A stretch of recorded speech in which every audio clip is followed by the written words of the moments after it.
And would lean meat be a better alternative than non-lean meat in helping reduce this muscle soreness? Which is a perfect segue into the purpose of my research. I wanted to see whether or not lean meat would reduce the time of DOMS faster than a non-lean meat. What qualifies a meat to be lean is it has a low amount of fat content, like I mentioned earlier. And I wanted to find a correlation to see if eating lean meat after a workout that induced DOMS would indeed reduce it. And I hypothesized that lean meat would indeed reduce the time of the athlete being in DOMS. DOMS stands for delayed onset muscle soreness. And what this is when you are sore 3 to 4 days after a workout, basically what you're doing is you're breaking down your muscles to a really large amount so you stay sore for an extended period of time. For the first pillar of my study, I wanted to look at how the body digests fats versus how it digests proteins. Protein digestion begins in the mouth with your saliva and teeth, but it really starts kicking off in the stomach, which is due to the acidic nature of your stomach. It will take the proteins and denaturize them and basically turn them into amino acids, which you can kind of think as like the building blocks of proteins. Once this happens, it'll get transferred to the bloodstream and be sent to wherever it needs to send. And these amino acids will be sent to muscles that have been broken down, can be upper body or lower body, in order to attach to the myofibrils, which are the most basic unit of a muscle to aid in muscle repair. And fats kind of follow the same path. They also be digested in the stomach and absorbed in the intestines, but they like to stick around and float around the bloodstream a little longer. They are hydrophobic. They like to clump up together, which is why you always see people having fat clogging up their arteries, because they stay around the bloodstream a little longer. And then my second pillar was I wanted to see how protein aids in muscle repair. Like I mentioned just a minute ago, amino acids are the building blocks for proteins. They'll get sent anywhere. That's how you gain muscle, is you break your muscle down and you need proteins in order to build it back up appropriately. For my third pillar of my study, I wanted to see how lean meat would aid in repair in comparison to less lean meat. Like I mentioned earlier, a lean meat is considered lean if it has low amounts of fat content in it. If you have my lean meat that I chose for this study was venison, which comes from deer.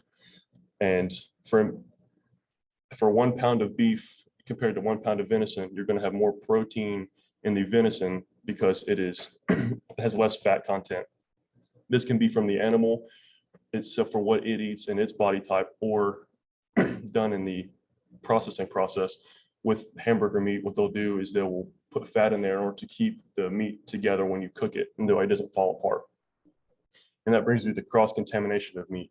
With a lot of times with these beef factories, they are also raising things like pigs and chickens, which if they want to cut back on costs, they can use the same machines to process both. I found studies that show that there were cross-contaminants from bacteria from pigs and chickens that they found in beef products, just because, like I said, they were running them through the same processing situations. So the methods for my study: who did I select? 12 NCAA Division III men's basketball players were randomly selected after getting all the appropriate consent forms and ability to test them. And what they were doing, they did 300 single leg step downs, which focuses on eccentric contraction. An eccentric, muscle contraction. Think about like a bench press. The way down is eccentric. You're going against force of gravity. You're pushing up would be the concentric. I chose eccentric because it is, studies show even in collegiate athletes that work out every day, these movements have a higher percentage to induce DOMS in comparison to concentric movements. So I got them to do those 300 single leg step downs, and they were each fed a meal after each round of testing. The meal was a burger. One was made from venison, which is deer again, and another was made from beef. So I would get them to do the 300 leg step downs, and then I would feed them after the meal, and they would come back and do it again. And for the second round of testing, they got the opposite meal that they had the first time. And each time they were asked to fill out a soreness scale, 24 hours, 36 hours, and 48 hours after testing to test their soreness. And why would I do this? Like I mentioned earlier, these 300 single leg step downs being an eccentric muscle contraction would induce DOMS at a higher percentage than other exercises, which is what I would want to test. So my results from my study, I ran paired t-test sampling through this, and after 24 hours after the test, my p-value came out to be less than 0.001, which shows that there indeed was a significant difference between the two. The average soreness for venison after 24 hours came out to be 87%, and for beef, it was 90%. For 36 hours, the p-value was less than 0.05, which also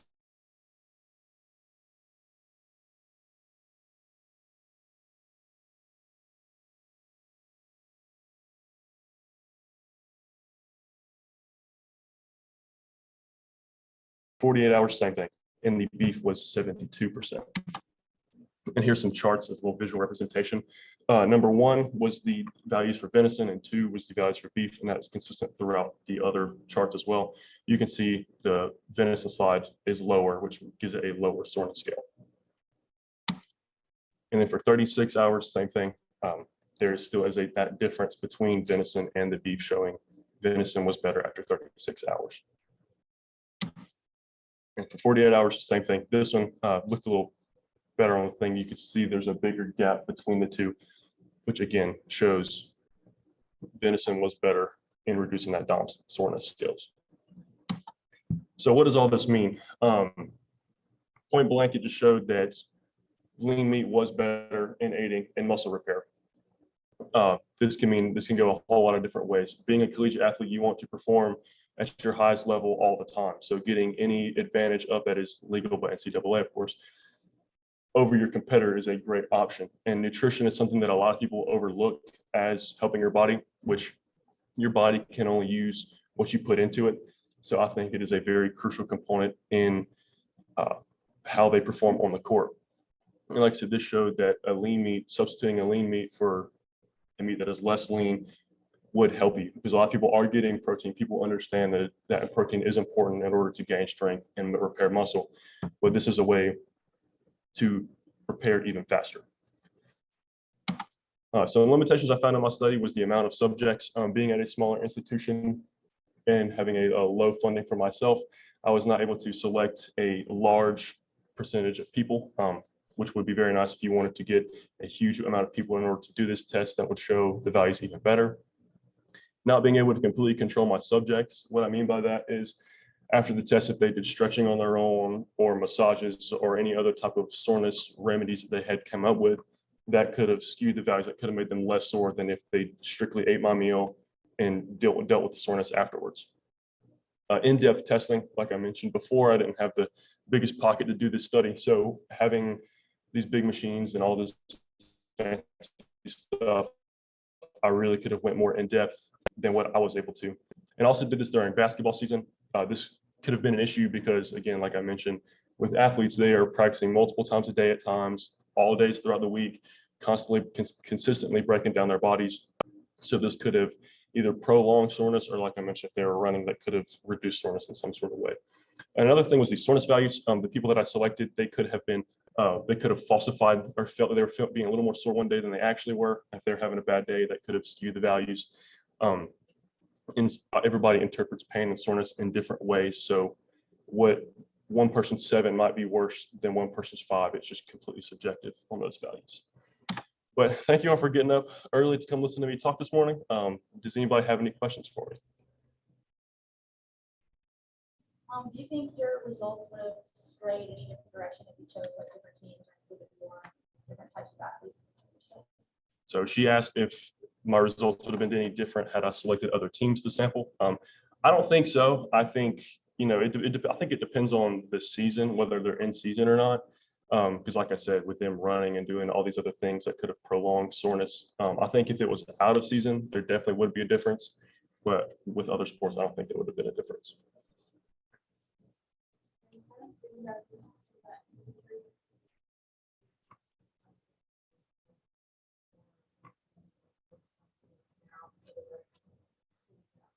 And she asked if my results would have been different had I chose people who were not consistently working out.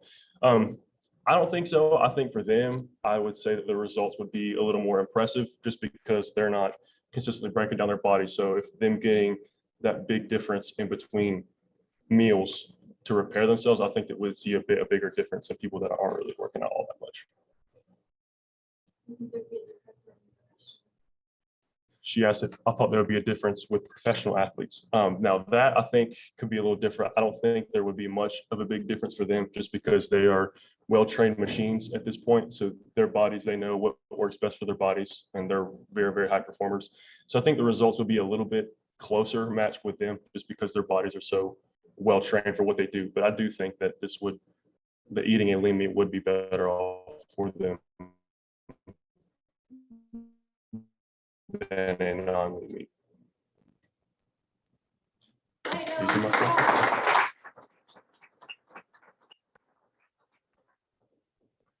Nicely done.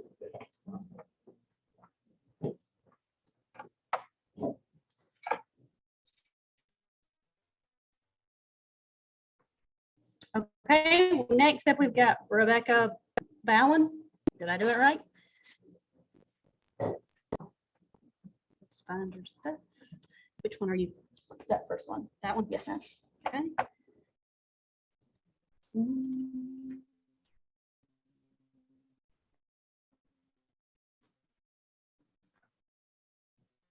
I gotta share.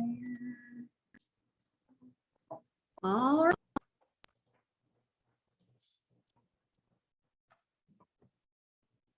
All right, good morning, guys. My name is Becca Ballin. Thanks for coming out.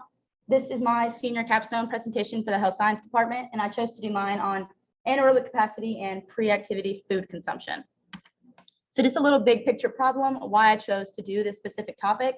A lot of us here at Piedmont, including myself and a lot of people in the country in general, are athletes, whether it's D3, D2, D1, junior college, Olympic, pro, whatever level. I believe that peak performance and performance enhancement is about, like I said, no matter what kind of athlete you are, I feel like every athlete wants to perform the best to their ability at any given time on the court or on the field. Specifically, I wanted to focus on anaerobic sports such as basketball. That's the specific team that was chosen to participate in this study. And anaerobic sports, these require these athletes to metabolize foods in different ways than aerobic athletes. And the entire presentation in this project is based around anaerobic metabolism versus aerobic metabolism. And just for definition purposes for you guys, metabolism is the process of converting foods and drinks into energy. So the overall purpose of this study was to determine differences in anaerobic capacity after pre-activity food consumption. And throughout my literature review and my research, I wanted to highlight three main pillars, if you will, or just topics of discussion. The first thing I wanted to do was define what the glycemic index was, because I felt like a lot of athletes and people in general, including myself, didn't really know what the GI was, how to use it, or how to implement it into their daily lives, and how to implement it into their sport.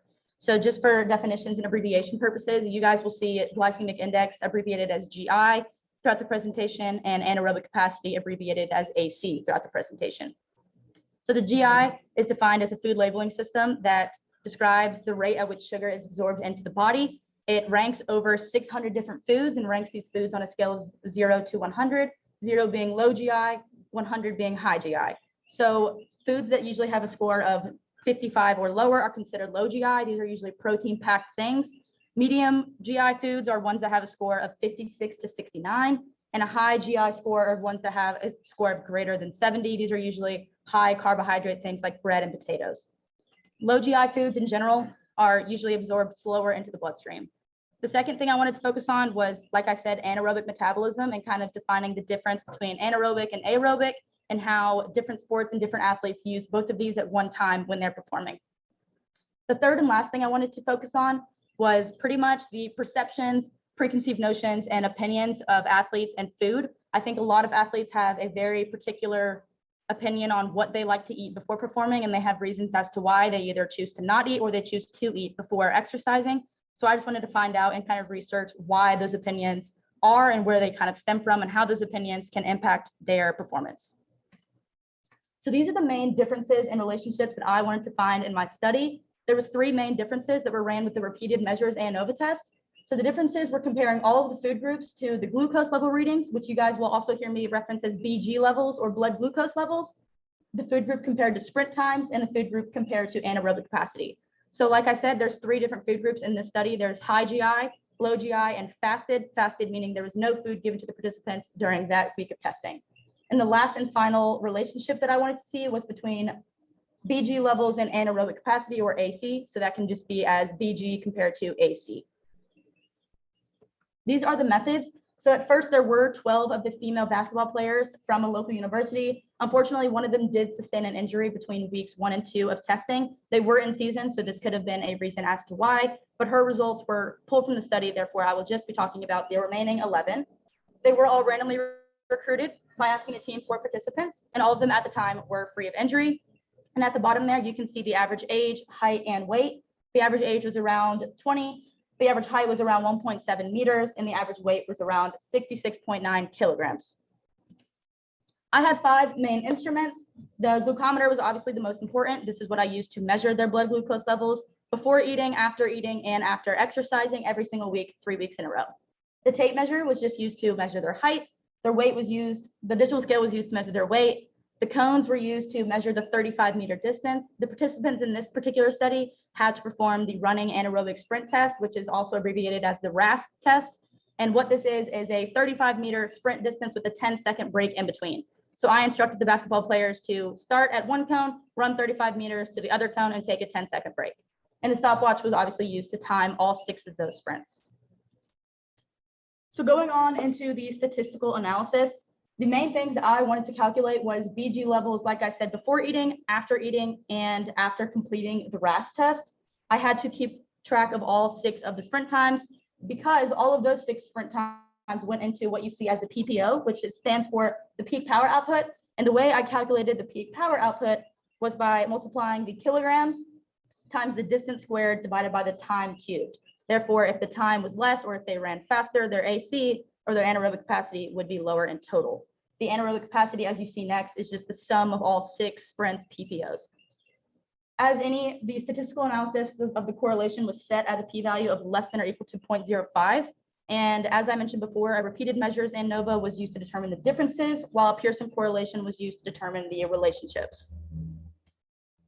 So the procedure, after obtaining all kinds of consent from the women's basketball coach and the local AD at the university, I instructed all of the athletes to come into the gym at the same time. And for the first week, for control group purposes, everyone was chosen to be the fasted category. So nobody ate the first week of studying. I took their height and weight. They performed the test. I finger pricked them to read their blood glucose levels. And then after running the test of the first week, I pricked their finger once again. After week 1, they were randomly assigned to either high GI or low GI. And for this study, a high GI meal, I chose to do 2 slices of white bread. This equated to about 37 grams of carbohydrates and about 130 calories. And for the low GI group, I chose to do a Greek strained yogurt, which is about 20 grams of protein and was about 140 calories. So when I was choosing these 2 foods, they had to be equal in caloric density or as close as possible. Fortunately, that is quite hard to get exactly 130 on the dot between both. So there was a 10-calorie difference between both, but they were high protein versus high carb. And like I said, they repeated this study 3 weeks, 5 days apart, and I reported their sprint times, PPO, and AC.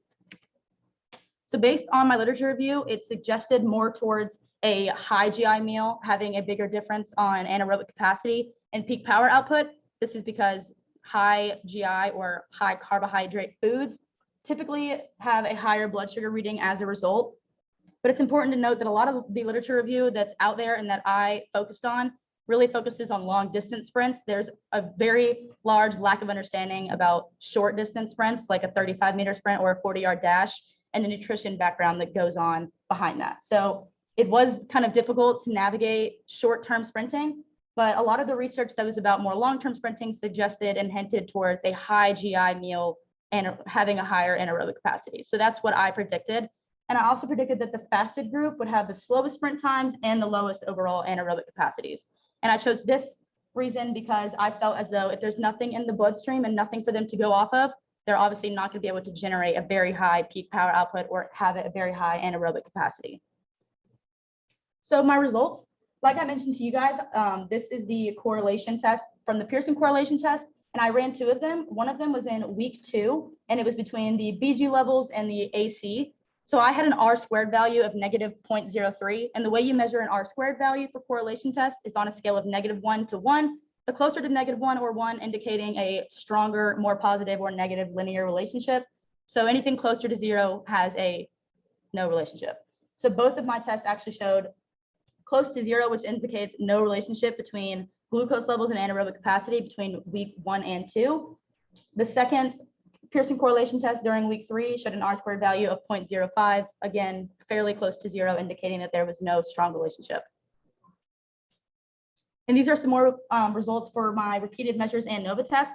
There was found that there was no difference in anaerobic capacity by food group, which was surprising in my opinion. You can see the p-value was 0.985, which is not less than or equal to 0.05. So there was no difference between these two. And I also wanted to test the difference between glucose levels and food group amongst all 3 weeks. So this is showing the BG levels between weeks 1, 2, and 3 of fasted, high, and low GI. So again, there was no difference prior to the food. The p-value was 0.081, and the blood glucose after the RAS test only had a p-value of 0.085, which is not less than or equal to 0.05. On the right here, you can see the p-values of all the individual PPOs, which was the peak power output of all 6 sprint times. Neither one of the 6 was less than or equal to 0.05, indicating that there was no relationship. The closest one was the peak power output of sprint 3, but it was still not significant enough. So this just shows that there was no difference in anaerobic capacities by how fast they were running or what they ate that week. This is the descriptive data. So this is the standard deviation and the mean or the average of this is all of the sprints for all 3 different food groups. So this is the average of sprint 1 through 6, weeks 1, 2, and 3 for the high, low, and fasted GI groups. So ideally, you would like to see a different shaped graph to indicate any more differences. Fortunately, every single one of these is around the same size and shape for standard deviation and mean, indicating that there was no significant relationship between these. And lastly, I wanted to show you guys a graph of the blood glucose levels and the AC descriptive data. Again, pretty much the same size, shape, standard deviation, and mean across both graphs, indicating that there is no relationship. Every single one was pretty much the same. So my discussion, like I said, it's important to note that the literature review that I focused on and a lot of the literature review out there and a lot of the scientific research out there doesn't talk about short-term sprints, which is what I focused on. And I think it would have been very nice to have research based on like the 40-yard dash, but unfortunately there's just not a lot out there. Like I said, a lot of them is just about long-term sprints. So that's what I focused on. And my results didn't necessarily line up with my literature review, but it did show something interesting. And that is for people who do sprint and people who take part in such as like the 40-yard dash, the food does not necessarily matter. And that's a result I wasn't necessarily looking for, but was very interesting to see just because these athletes who do sprint and that's all they do, their nutrition intake doesn't necessarily impact their performance. I did find a really interesting article by the author of last name Slater, and he suggested that for very, very short-term high intensity sprints, there is just not enough evidence out there saying that either a high carb or a high protein diet would affect their performance in a positive manner. So conclusions, like I said, there was just overall no differences in AC from the pre-activity food consumption. I think that if the study were to be repeated, it'd be really nice to put a greater emphasis on the sprinting. I don't think that I did a particularly great job of emphasizing how fast I needed them to run and how that would have impacted their scores. And I think that another study just done on sprinting only athletes, such as like the sprinting team here, or people who do the 40-yard dash, I think it would have been a little more descriptive in their results. And my biggest limitation was the eating. The 2 foods did not necessarily taste the best, especially the yogurt. So it wasn't always finished by all 11 participants. Therefore, it could have impacted my results in a negative way. And that's all I have for you guys, but I'll take the time for questions if you have any. What's up? Learning what you did from the study, like looking back, would you have changed the team that you selected for the study? Okay, so for those of you on Zoom, he asked if I would have changed the team I selected for the study looking back. And yeah, I think that I still would have included basketball players, but I think, like I said, it would have been really interesting to include people from the track and field team or people who do very short-term sprints, because I kind of realized at the end that yes, basketball players sprint, but that's not all you guys do. You guys do a lot of different tempo of running. You're sprinting, sometimes you're jogging, you're walking, you're catching up with someone. You're not just sprinting. Whereas if I were to test just someone on the sprinting track and field team, they're used to only exerting their energy for a high intensity sprint. So I think that it could have impacted their results. I think they would have had obviously lower sprint times and a lower AC as a result, but it's kind of hard to tell. Thank you. Katie.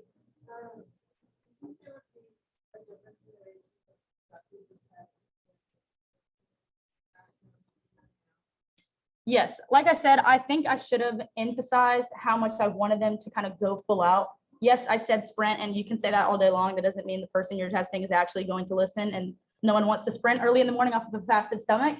But I think that I should have emphasized, hey, if you go full out, this impacts your scores. This shows that you have a lower AC. And I think kind of giving them a more background information into what the results meant maybe would have made them want to participate a little bit better. Not all of them I could tell were sprinting full out, or if they were, it varied between the 6 sprints, which is understandable. But some of them, like the first sprint was super slow, whereas the last sprint, they wanted to get it over with, so they were going full out. So I think I should have just emphasized the exact speed and economy of effort that I wanted them to put out, for sure.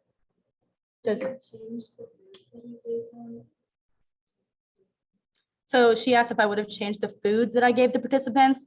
And the answer is yes. I think that was kind of a barrier when I was doing the study, was I had to focus on obviously the glycemic index and comparing high GI to low GI.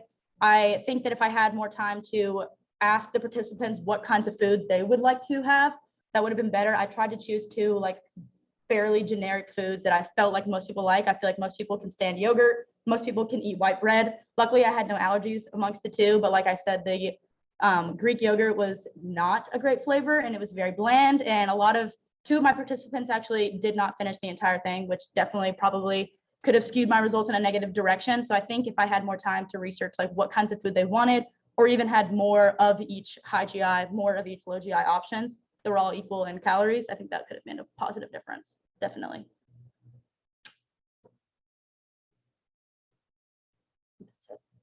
Thank you, guys.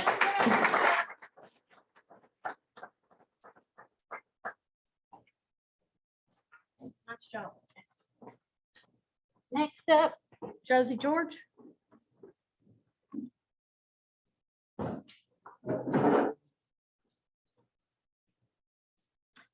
Which one of these 2 that I see your name on it?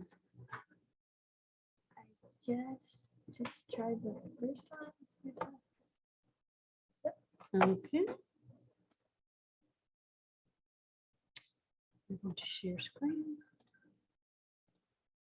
Okay.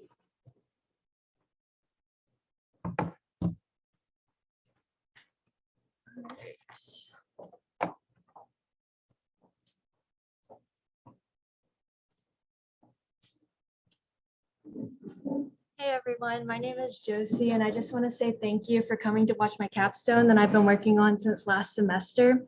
For my capstone, I decided to do some research on the difference in nutrition knowledge between athletes and non-athletes. First, I'm going to talk about my introduction and just give you a better understanding of college students and their nutrition. A lack of knowledge of nutrition plays a big role in college students not eating nutritious foods because they don't know what they should be eating. A lack of time also is a big factor because they are constantly going to practices, classes, studying, and maybe even have a job, and they don't have enough time to get healthy food. Also, money is a big factor. They don't have enough money to pay for like better food to eat, and stress. They're constantly stressing about school, athletics, and they're not really thinking about their nutrition. So they're not finding healthy options. And drinking and bad influences also plays a big role in college. So it lowers their nutrition. Why nutrition is important in college. College is a great time for people to start making their lifelong habits because this is the first time that they're out on their own and doing their own things. So they just kind of start that. And it also helps accommodate for stress because you're feeding your body good food and your body can work to its full potential, and it helps with cognitive functioning and can improve their mood. It also helps improve sport performance because they're fueling their body the best they can and they're going to have optimal performance because of this. Here are my 3 main points about nutrition. Nutrition knowledge can improve healthy eating in students because they know what they should be eating and they know the benefits of the food, so they're going to choose those foods to eat. Like I said before, it improves athletic performance, and that improves all the functions of their body, and it helps increase their motivation because they know they've eaten the right things, so they know that they can work to their full ability. And it decreases injury risk and decreases recovery time. and it lowers their fatigue. Also, I think education programming in schools could help increase nutrition. It could help people stay healthy by correcting myths about nutrition that students have. It boosts their morale and improves confidence. For my subjects, I had 61 students from a D3 university. 2 were eliminated from the study because they were big outliers and it didn't give a good representation of my study. I divided them into 5 groups. The first one was students that actually played sports at the university. And then the second one, they played a recreational sport. The third one, they were highly active and did not play sports. Fourth one, they were somewhat active and do not play sports. And then the fifth one was they did little to no activity. For my instruments, I used a survey created by Zawila and Stibe to determine their nutrition knowledge, and this was based on a percentage. First, they were asked to complete a consent form, and then if they agreed to taking the survey, then it would direct them to the demographic questions, which is ask them about their major, sport, activity level, gender, and major. And then after that, they were asked 19 true or false questions, which they were graded on.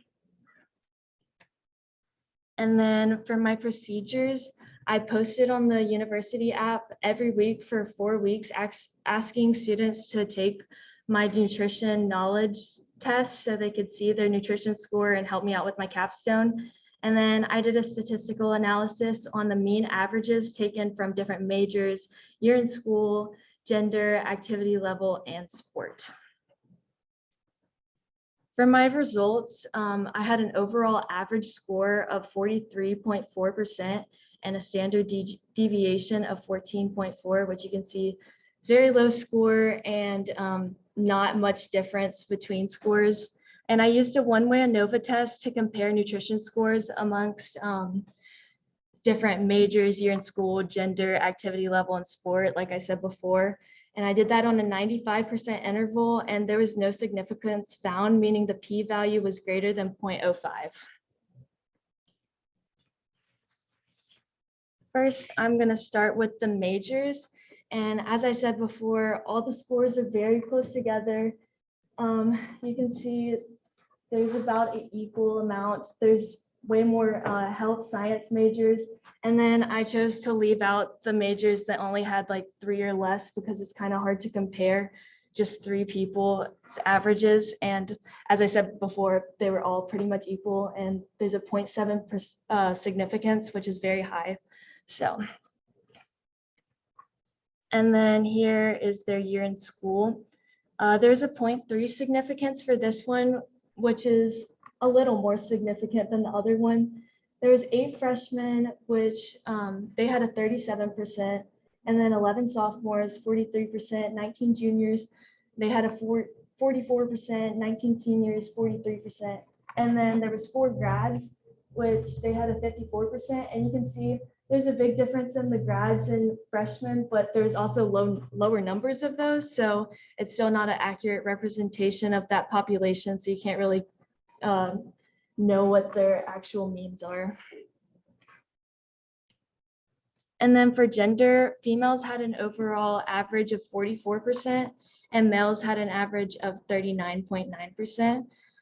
There's a 0.28 significance level, which is still not significant.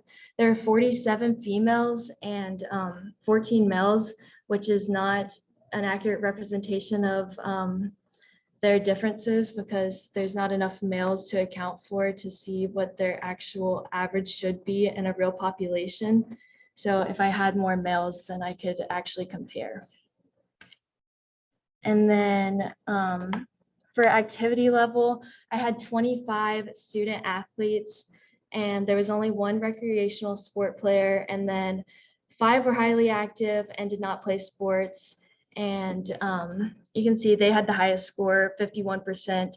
20 were somewhat active and did not play sport, and 10 did little to no activity. And you can see these are all around the same area, and there's a 0.3 significance, and you can see there's really no difference in people nutrition knowledge that play sports and do not play sport. According to previous research, females tend to score higher just because they care more about their body image and more about their nutritional health. And it was also found that health majors scored higher because they're more interested as opposed to like psychology and business majors. And then in other studies, athletes were shown to score higher than non-athletes because they care about their performance and being more successful in their sport. And then for my study, I found that scores were very low. Other studies showed like average scores of like 60% and mine were like 44. So this could have been due to like the test I chose to have and like the populations that took it. There's also unequal representation of genders, majors, and years of school. So I think if I chose to like get a set number of each and chose to look at more schools, then that could have equaled that out. And then my study showed no significance between populations. Some of my limitations, as I said before, was it was a small school. So I think if I reached out to more schools and got more information on different populations and had more people in each group, like more people representing males, more people representing grad students, and just overall more people, it would help get a better idea of what the actual scores were in those populations. Also, students could have guessed answers correctly and then looked up answers. There's also underrepresentation of certain groups. For my recommendations, I would say to survey more colleges and proctor the assessment to see if everybody's doing it right and not looking up answers. Also, to make sure to get data from every group of people, maybe have like a set amount that you need for each major, people that play sports, don't play sports, and then maybe do more testing on their nutrition knowledge, like have a longer test to get a better idea of what their nutrition scores are. And then my clinical bottom line would be that dietitian consultation should be offered to college students to help improve their nutrition knowledge, because as we can see here, it was very low nutrition knowledge. And I just want to say thank you for everyone that came out. And do you have any questions? Yes. So I saw in your study, there was a lot of females and not a lot of males. Do you think you had like more equal representation? Do you think that would have changed the data? Yeah, I'm not sure. Need you to repeat the question.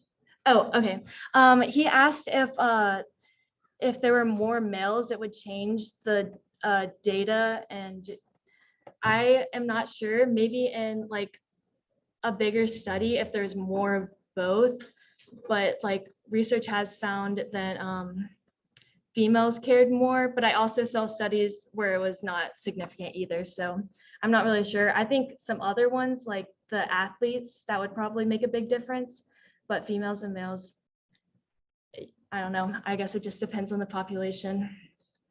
Yes. Okay. Do you think that having the dietitian counseling would change the eating habits of college students?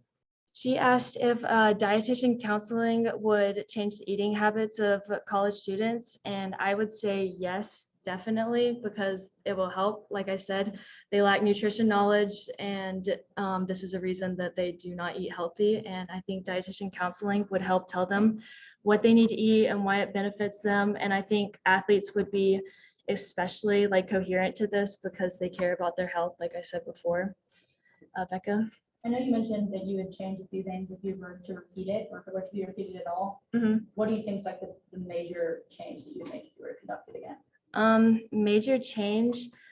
I think, well, she asked what would be my major change if I were to conduct it again. I would say I would do it blindly because I think I had a lot of like track people that were my friends take my survey, which is not an accurate representation of the whole population. I think I would have done it more anonymous, however you say that word, and do it at different colleges where people don't know who I am. So I think that would change it. Okay, thank you.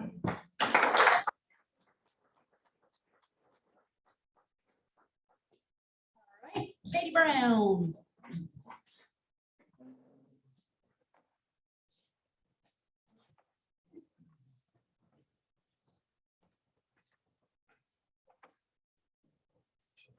Since you down here, the top one, top.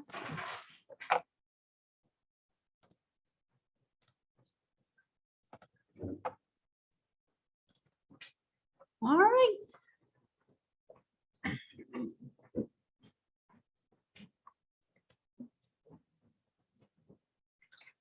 Okay, hi everyone. My name is Katie Brown. I appreciate you all coming out today. I decided to look at BCAA supplementation versus DOMS, which we've heard from Andrew is delayed onset muscle soreness. As an overview, we'll be looking at BCAAs and what they do and how they are obtained into the body, delayed onset muscle soreness or DOMS and how it affects the body and muscles, BCAAs and how it affects muscle damage and muscle recovery, how BCAAs can help with DOMS symptoms, and then finally get into the study and how it was conducted and its results. So the question here is, what is the relationship between BCAAs and DOMS, and more specifically pre-workout or pre-supplementation BCAAs against DOMS? So BCAAs, they stand for branched chain amino acids. There are 20 amino acids in the body. 9 of these are not made by the body and need to be obtained through diet. And these 9 are referred to as essential amino acids. But only 3 of these 9 are what make up the BCAAs, the branched chain amino acids, and that is leucine, isoleucine, and valine. And BCAAs are found and most abundant in the skeletal muscles of the body. So DOMS, this stands for delayed onset muscle soreness. It's common after high intensity eccentric exercise. This could be downhill running, squatting, and lifting. And these exercises are repetitive contraction and lengthening of muscles that create micro tears in the muscle fibers. And this causes inflammation, muscle soreness, and stiffness. Symptoms of DOMS occur between 8 to 24 hours and can ultimately last up to 10 days. To help relieve DOMS, the most common method to help treat pain and inflammation is NSAIDs, or non-steroidal anti-inflammatory medications. And NSAIDs help treat muscle soreness, inflammation, and pain, all which are common and found in DOMS. But NSAIDs, however, can have potential adverse effects with long-term use. So if someone is continuously working out long periods of time, this could cause issues for them if they're constantly sore and need to take these NSAIDs. Long-term use can result in stomach ulcers, gastrointestinal problems, allergic reactions, and can cause an increased risk of stroke, heart attack, and blood clots. So BCAAs help recover peripheral blood mononuclear cell proliferation, and peripheral mononuclear cells are the key drivers of the immune responses and help with healing of inflammation. Cytokines are produced by immune cells, which help with healing, and those get rid of the damaged cells in the body. It stimulates the initiation of protein translation, and although BCAAs do help to get rid of muscle damage and help with muscle recovery, they do not affect muscle strength or muscle growth in any way. So the symptoms of DOMS can decrease athletic performance.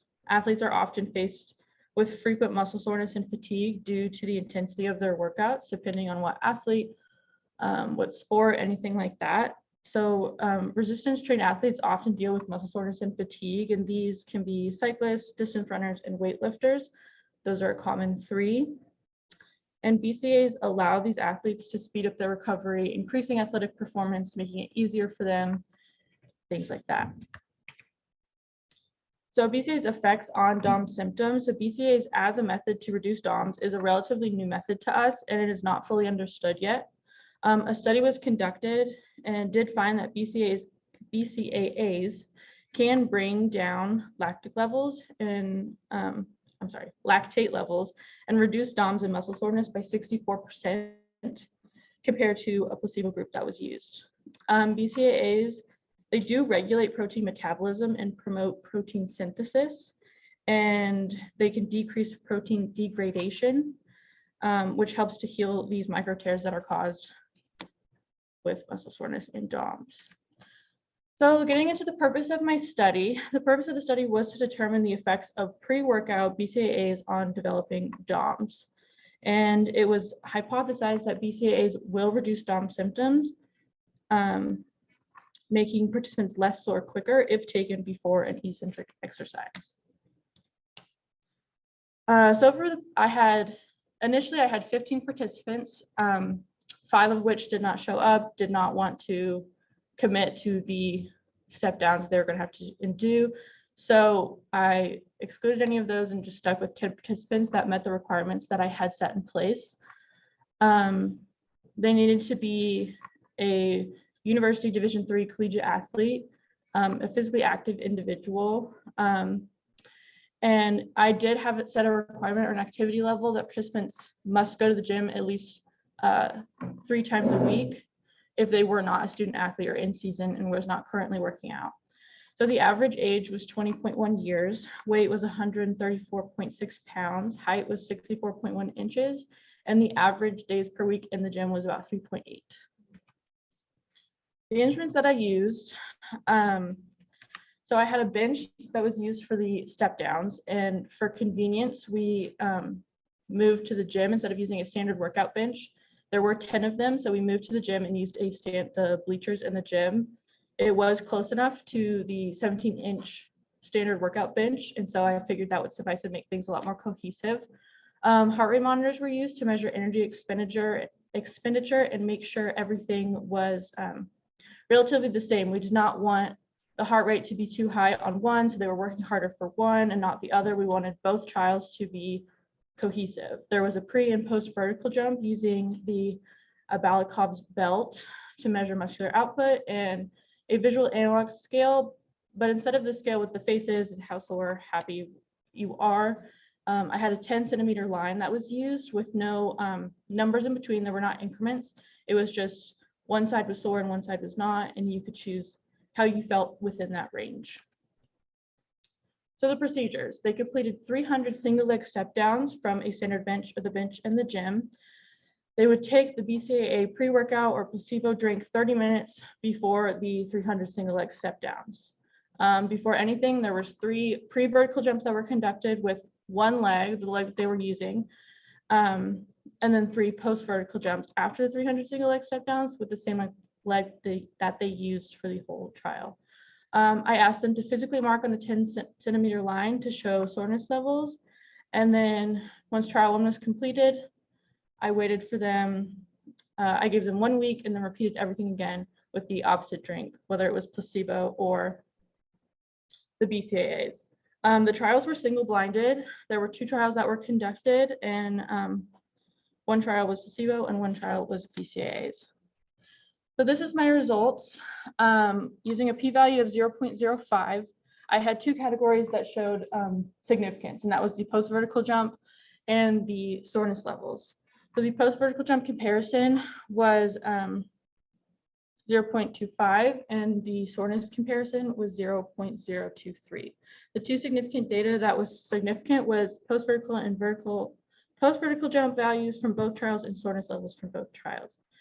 This was determined by a paired t-test with a p-value of 0.05.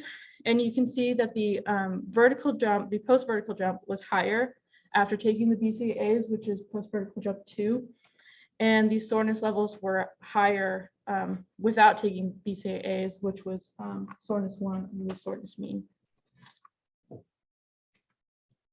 So in conclusion, Bottom line, it showed that BCAAs show to have a significant effect on muscle soreness after an eccentric exercise compared to an eccentric exercise without taking the pre-workout BCAAs. So I did have a few limitations. In my study, there were only females in my study, and that was not by choice. It was all convenience, and they had to volunteer for this study. And some user error was conducted with the new like vertical jump and heart rate monitors. Those were a bit difficult. And the heart rate monitors that I had, I think I had about 5 or 6, and I think only 3 of them ended up working. So we kind of had to use Apple Watches, Fitbits, things that could give me the most accurate reading with their heart rate.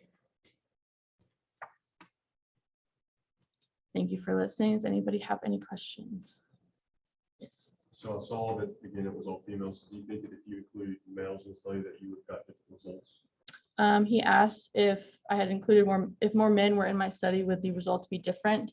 I'm not really sure. I don't particularly think so, but I do think it's interesting because a lot of the studies that I looked at, the majority of men were being tested. Women were not a majority in the studies. So I think mine was particularly interesting that I only had women and it still showed a significance. But biologically, women carry more muscle in their legs and their lower body, and men have it in their upper body. So with this being the step downs with the legs, I think that would be an interesting thing to figure out if I were to do it again, if men were included. I know you said that you had set an activity level requirement of like 3.8 days a week. Do you think yours like results would have gone different direction if you just didn't have a result? Like if you didn't have an activity requirement or if it was like higher? So she asked if would the results be different if I had not set an activity level for the participants? I don't think that the overall result would be different. I do believe that possibly the BCAAs would help with the soreness overall. I do think soreness levels and measurements would be higher and lower, but I think the end result would be the same, whether using a trained or untrained athlete. Do you think if they had BCAAs like long term would be different results? She asked if they were using BCAAs long term, would there be different results? So because BCAAs can be obtained through diet, that ultimately will help long term. But just using the pre-workout BCAAs, they don't help with any muscle strength. They don't make your muscles any bigger, any stronger. It will just solely help with recovery. So I think with possibly having long-term use of it, you could maybe obtain more of the BCAAs through diet or the supplementation, and that would help overall with muscle soreness, but it wouldn't help you at all with getting bigger muscles or anything like that.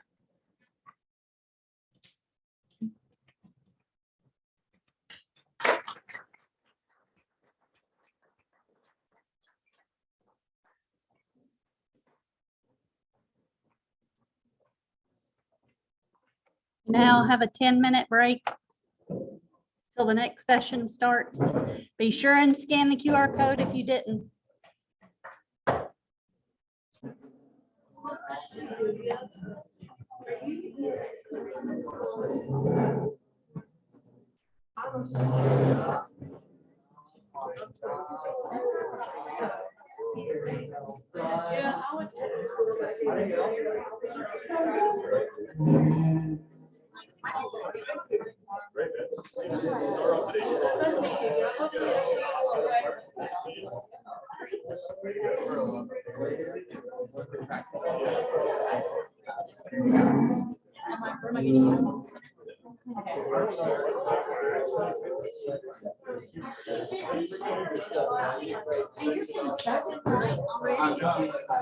So it's running now.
They're all collected.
No.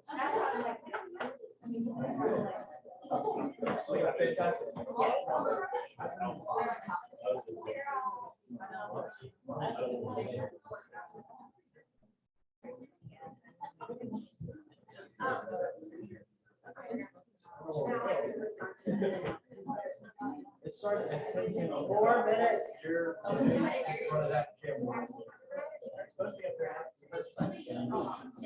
Should be standing up to the floor.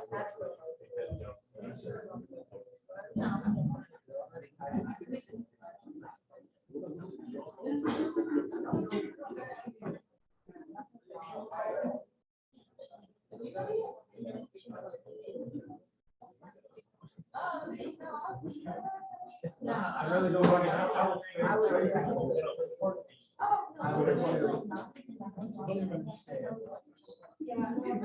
We got about 5 minutes till we start. If you haven't scanned, oh wait, Alicia, where's Alicia?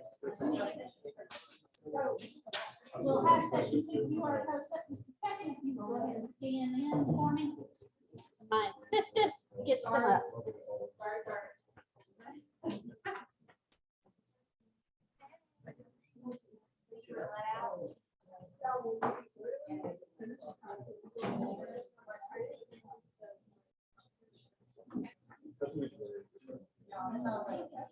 Y'all can quick pass this around.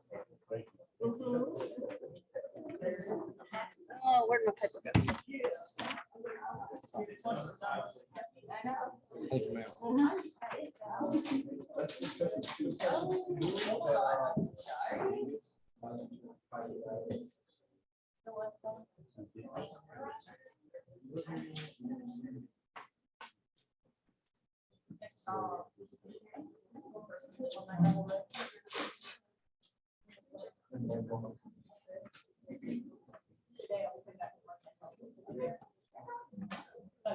I'm definitely gonna ask you questions from.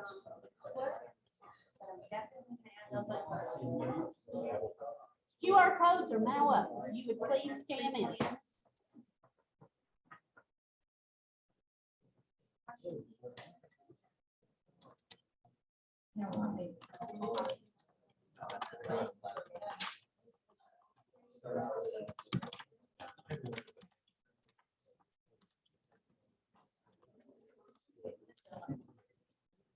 Hello, hello, hello.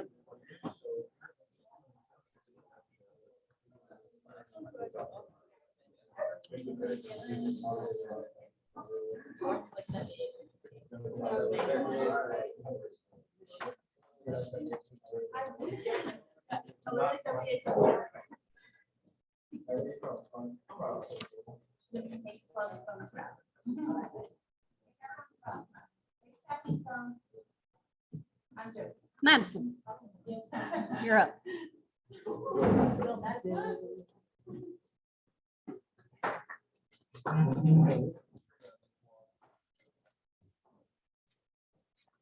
Is this you right here? Yes. This one? Mhm. Okay. Okay, you've got somebody on here that could possibly ask a question at the end.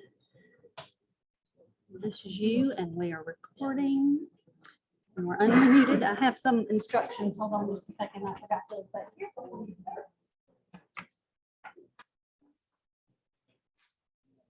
Hello, everybody, and welcome to the second session. I'm here with Madison. She's going to give a great presentation. My name's Kat Wiles. I'm the Assistant Director of Career Services. We are going to hear from her in a second. As I said, you need to check in with the QR code. And we have, where's our timekeeper? He never showed up. Would you timekeep? Alicia Barton from Arts and Sciences will timekeep for us. You will have a sheet, one that says 5 minutes, one that says time's up. That's when the hook comes out, gets you off the stage. Questions will be held until the end. And when someone asks you a question, I need you to repeat the question so that people on Zoom can hear the question. You can also remove your mask during the presentation. And I think that's it. So everybody give a round of applause.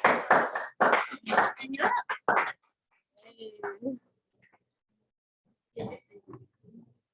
Do I start whenever? Okay. Hello, my name is Madison Comer, and I did my capstone research Sorry. There we go. Okay. I did my capstone research project on the use of caffeine and its effect on soccer skill performance. So caffeine is a performance enhancing substance, which is defined as any substance that is used specifically to increase an athlete's performance. A certain level of caffeine in the body is banned by the NCAA, which is around 500 milligrams 2 to 3 hours before activity. It does vary based on an athlete's height and weight. So some athletes can consume a little bit more than 500 milligrams, while some athletes can consume a little bit less. Throughout my research, I found that caffeine can cause an increased heart rate, faster running speed, increased power outputs, anxiety, insomnia, and decreased levels of perceived exertion. There are levels of caffeine that are not banned by the NCAA that have been shown to cause these same effects, which led me to wonder why the NCAA has banned 500 milligrams of caffeine. The first reason I thought that the NCAA would ban this level of caffeine is that it can cause unfair advantages in sports. So I found that caffeine can increase muscle recruitment, increase blood lactate levels, and decrease perceived exertions. So when an athlete is going to do a certain activity, there are more muscle fibers that are going to be recruited for that activity, which allows them to exert more power. So they may be able to kick the ball harder, throw the ball farther, run faster, etc. Also, these athletes may be able to compete at a higher intensity for longer periods of time compared to whoever is next to them, and they'll feel as if they're not working as hard. The next reason that the NCAA may have banned this level is because of increased performance outputs. So caffeine has been known to increase mean power outputs, increase mean velocity outputs, and increase sports-specific skill performance.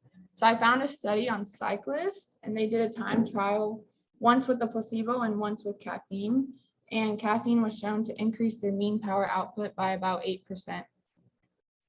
Caffeine was also shown to increase vertical height, increase sprint velocity, and decrease the time needed for agility test. The last reason that I thought the NCAA would ban this level of caffeine is that it could potentially cause health dangers to these athletes.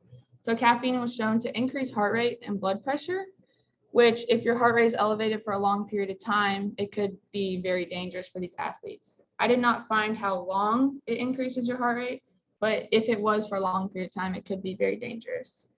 Caffeine was also shown to cause anxiety, insomnia, dehydration, dizziness, and headaches.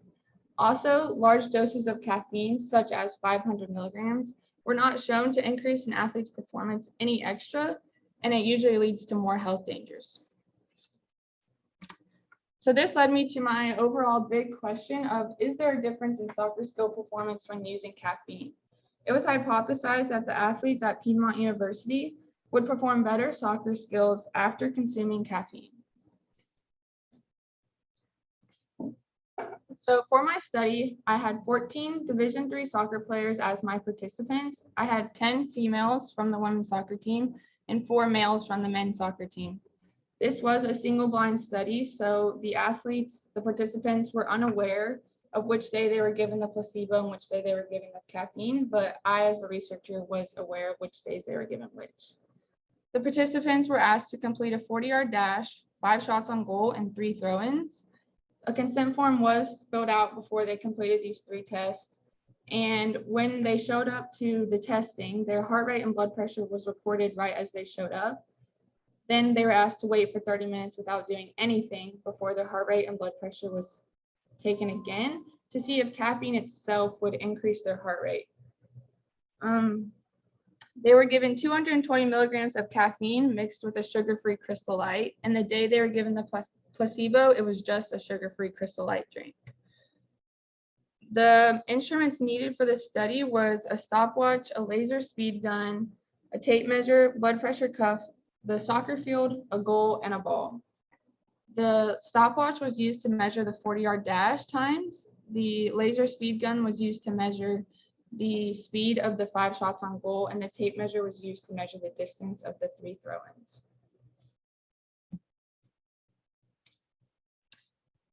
For this data, I ran a paired samples t-test to identify a difference between performance outcomes with and without caffeine.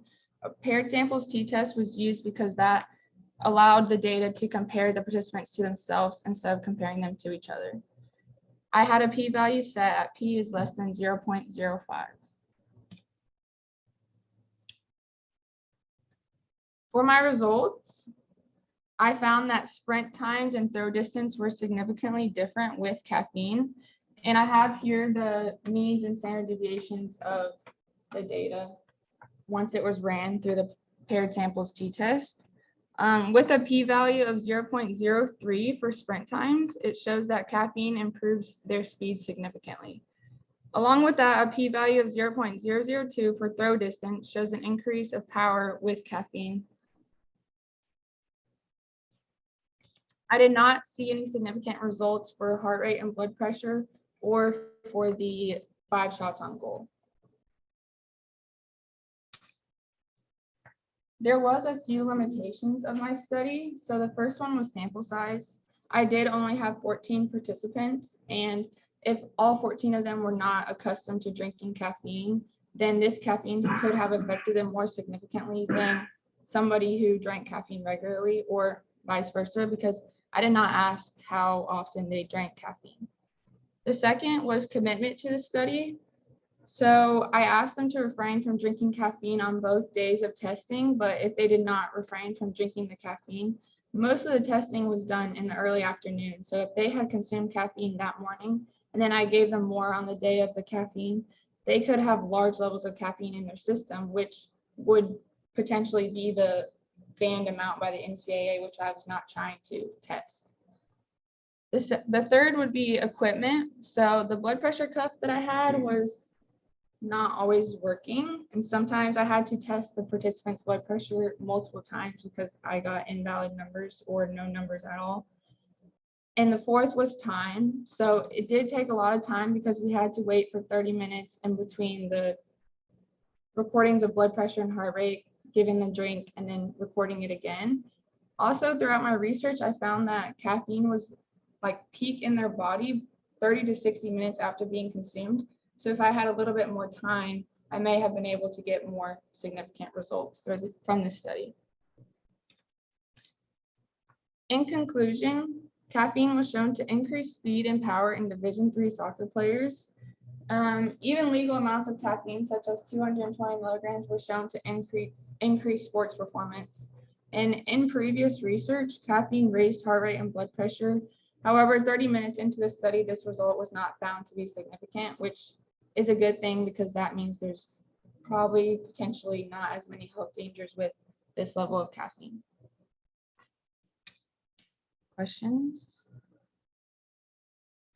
Yes. Do you think you could do the same test with like Division I athletes that you get the same results? wait, so I'm supposed to say the question again? Yeah, you're supposed to. What do you think You did it with like D1 athletes, you get the same results. if I did this with D1 athletes, I would get the same results? I feel like I would. They might be better trained athletes than us as Division III soccer players, but I feel like if they didn't consume if they consumed caffeine as regularly as the 14 participants that I had, I feel like it would still be the same results.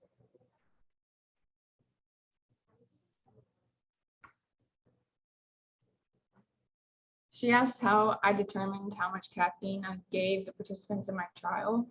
I didn't want, I wanted them to I wanted it to make a difference, but I didn't want it to be close to that band level.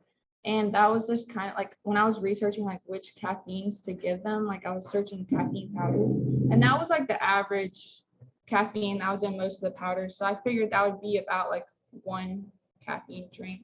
I didn't really like do any specific thing to figure out how much. I just found that was the most common. Yes. So what is your advice to athletes that have caffeine practice? Can you say that again? What is your advice to athletes in the training room before practice that have a caffeine? You say, hey, you should definitely drink that. You're gonna be better today. Or you're gonna be like, hey, just put it down. She said, what is your advice to athletes in the training room that have an energy drink before practice? I think depending on how much it is and if that's the only caffeine they've had that day. So say right before practice, they're drinking, or when they go to the locker room, usually people show up about 30 minutes before practice. If that is the first thing of caffeine they have that day, I think it could potentially increase their performance. Got 2 questions in the chat. Can you click up there?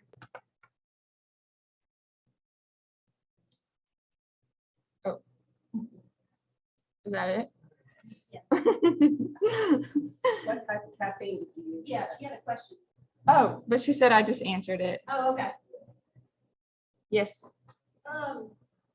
you do any sort of education with these athletes, or did you warn them that even though your study gave you all of these great results, like, are they gonna have issues in athletics now, thinking that they should just be drinking all the drinks and stuff, or did you educate them as you were going through your study? She asked if I educated them while I was going through my study. I did not, but I do think that would have been a good thing to do. I did ask them if they felt like they had received the caffeine or not, but that was the only thing I did regarding that. Anybody else? Give it up for Rebecca.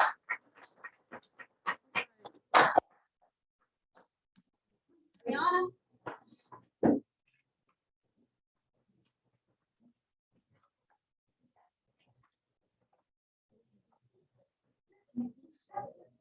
On the symposium. Which one is you? The second one. Okay. Everyone wished they were in grade 12. All right, next up is Brianna King.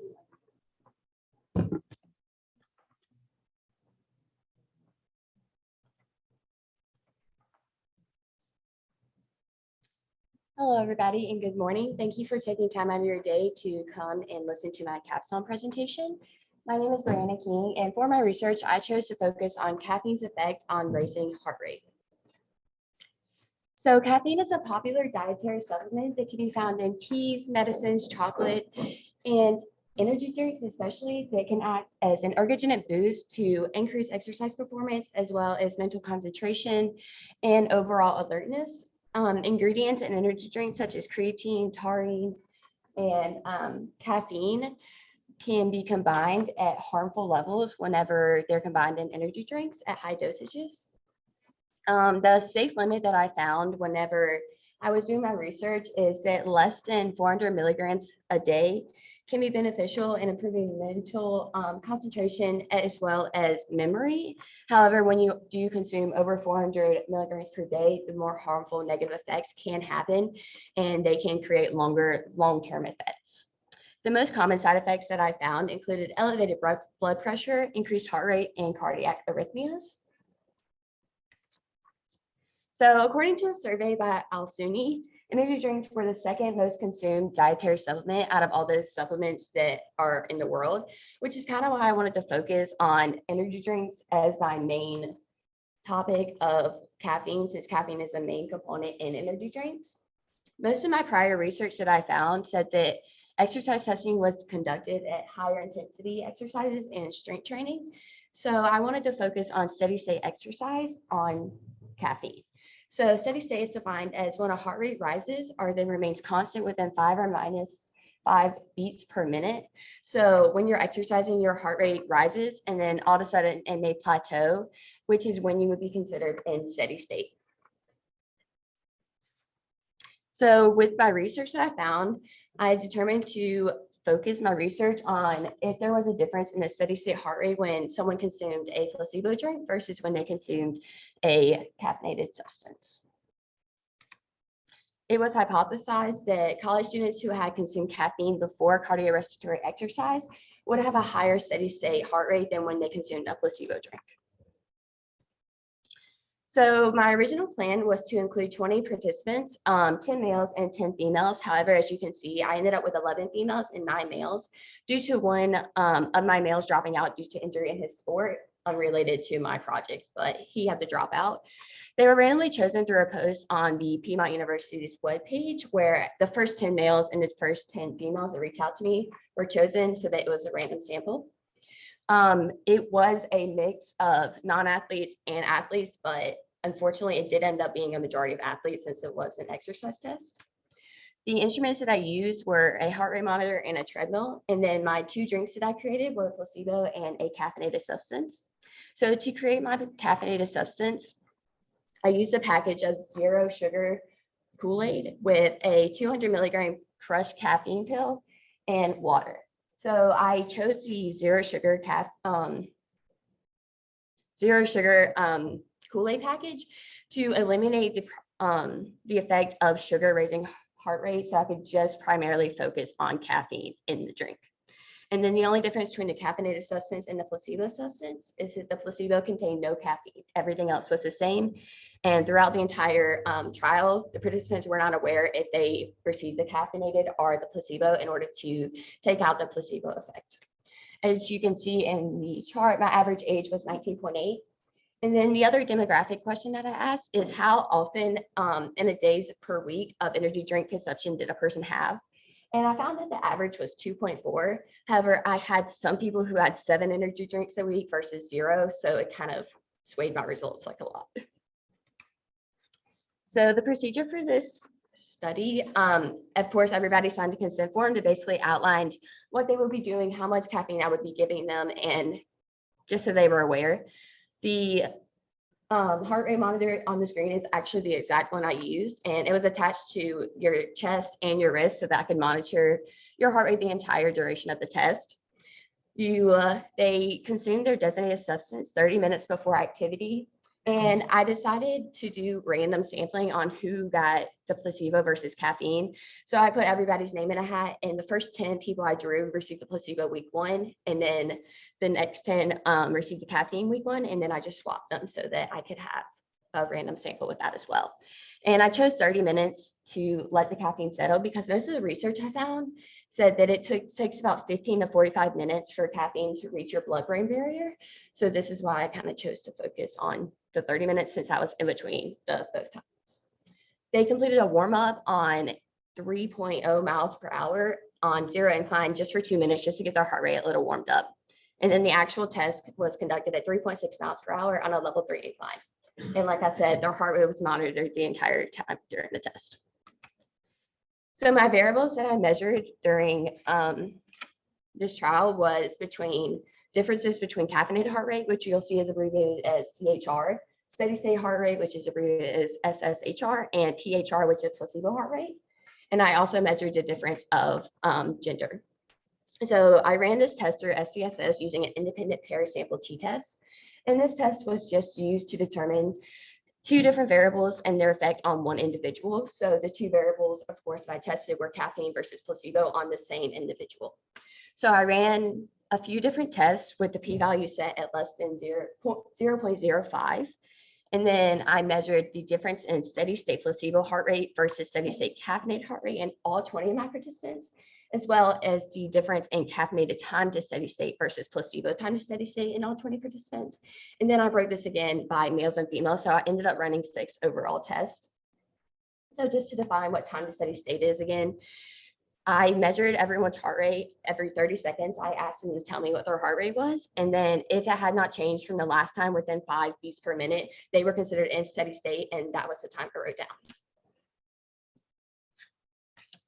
So these are my significant results. I found that there was a significant difference in the caffeinated time to steady state versus placebo time to steady state of all my participants combined, with an average mean of 22.5 seconds, which means that it took participants 22.5 seconds longer when they had caffeine to get their heart rate regulated and to be considered in steady state. And then I also had the same result when I broke it into males. So males had a difference in time to steady state by 28 seconds. So when they consumed caffeine, it took them 28 seconds longer to reach that steady state versus when they consumed a placebo. And then females had a significant difference in the steady state caffeinated heart rate when compared to steady state placebo heart rate, where their heart rate was 7.58 beats higher than when they consumed a placebo substance.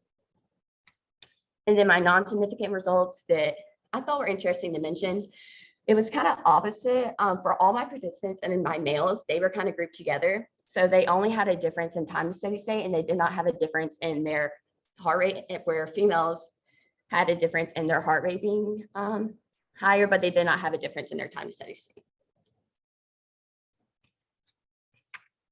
So just to summarize this, I put all the variables into one chart so that you can kind of see, you probably can't read that, but on the bottom is your steady state caffeinated heart rate, your steady state placebo heart rate, and then your caffeinated time to steady state and your placebo time to steady state.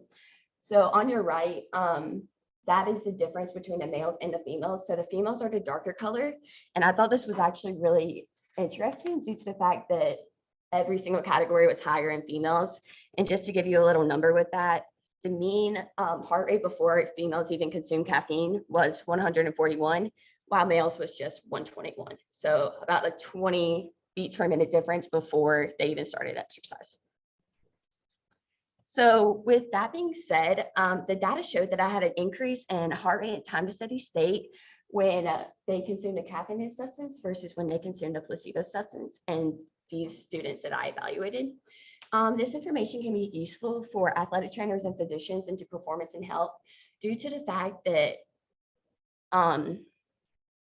energy drinks and caffeine is used very often in exercise performance to help enhance and improve your lasting time to exercise. A reason I could not have found a significant result in heart rate, which I originally thought I would, is due to the fact that I saw in some of my research that it could take up to 2.5 hours for its greatest effects to happen. So although it does only take 15 to 45 minutes for some effect to happen, it may not be the greatest effect, which I thought was really interesting. Like I said earlier, most of the research I conducted found use higher intensity exercise like sprints or the Bruce test. So the fact that I only did steady state is why it might have not been such a strong relationship like I had originally hoped. So a study by the Journal of American Heart Association actually found that an average of 30% of students reported consuming energy drinks on a daily basis. So that means that out of 10 students, 3 of them you would see walking around with an energy drink, which is kind of crazy to me.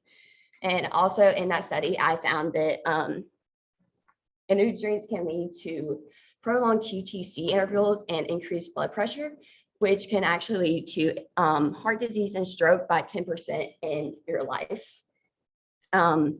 Females had a naturally higher heart rate, so it would take less caffeine to raise heart rate. And this is due to the difference of females having a smaller heart size and lower levels of blood plasma in their body. And then the female participants had a greater reliance on heart rate to increase cardiac output compared to males, which basically means that they had to work harder to get that heart rate to come high when males just naturally have good heart rates. And I actually found an interesting fact by a study by Narvart that said that males have a sensitive bearer reflex, which is the reason why their heart rate was lower than males, due to the fact that they would have had a higher blood pressure and a lower heart rate. So if I were to evaluate their blood pressure, they would have had a higher blood pressure than females since they do have that lower heart rate. And then doses of caffeine was directly related due to the fact that I only used 200 milligrams of caffeine, and greater effects would show greater side effects. So my limitations for the study were limited sample size. Time constraints was a big thing. Since I was working on student schedules, I had to work around them. So it might have been after workouts, or they might have came to me after lunch. So I can't really be certain that the results from my study were directly related to caffeine, due to the fact that my only requirement for the study was that they did not consume caffeine before the trial. Data collection was another thing. Since I was doing this by myself, I was monitoring like 3 different people's heart rates. So they might have not given me the number because I could not verify it. So I was going purely off of what they told me their heart rate monitor said. So that could have been a limitation of mine. And thank you for listening. Are there any questions? What variable did you change to possibly get greater results? The question was, what variable could I change to get me greater results? I think I definitely would have wanted to do a more intensity test, such as the Bruce test. I originally wanted to do the Bruce test, but since I was not just using a sports team, I had to count for there possibly being non-athletes. So we felt like that the Bruce test would be too high of intensity, but I definitely think performing a higher intensity test would give me a greater result. Yes, sorry. Do you think like if you had participants that were not like well-trained athletes, that you have the same results, or do you think there would be more significant? The question was, if I had more non-athletes, would I have a more significant result? Absolutely. That's why I originally hoped not to do a sports team, because I wanted to see the difference between athletes and non-athletes, but unfortunately I only had one non-athlete volunteer. So, but theirs was significantly higher. So I do think that the untrained heart rate would have given me a greater result. Absolutely. It's kind of going off on sports teams, just because maybe some sports teams are more advanced than others. The question was, if I were to focus on one sports team, would that make a difference? Absolutely, especially like since I play volleyball, I know that volleyball is very prone to drinking energy drinks. So I don't think our heart rate would have been as higher, due to the fact that a lot of them consume energy drink, versus half my softball players that did my study, they voted that they had never had an energy drink. So they obviously had a greater increase.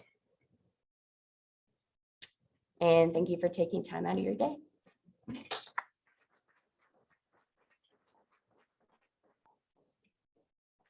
Nice job.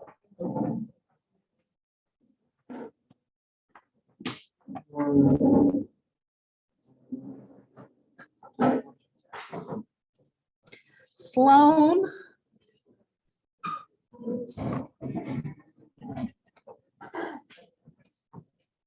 This is you, right?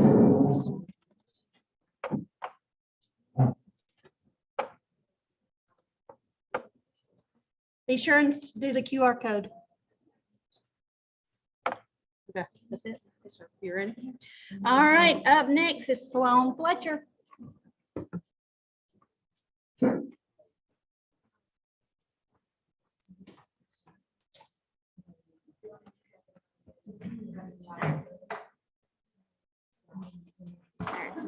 Good morning. My name is Sloan Fletcher. I'm a graduate athletic training student, and I'm going to talk about how environmental motivation can affect your performance. So the reason I chose this was about 2 years ago, when COVID was going on. The CrossFit Games had to change how they chose the last 2 stages. And so at that point, it usually is where everybody's all together and you have like your competitors beside you, music, and everybody cheering. Where then they had to change it where you're by yourself, there was no music, and you couldn't have anybody cheering for you. And so I didn't know if that played a role into who performs better and was able to go to the last stage, as that's what made me decide on this.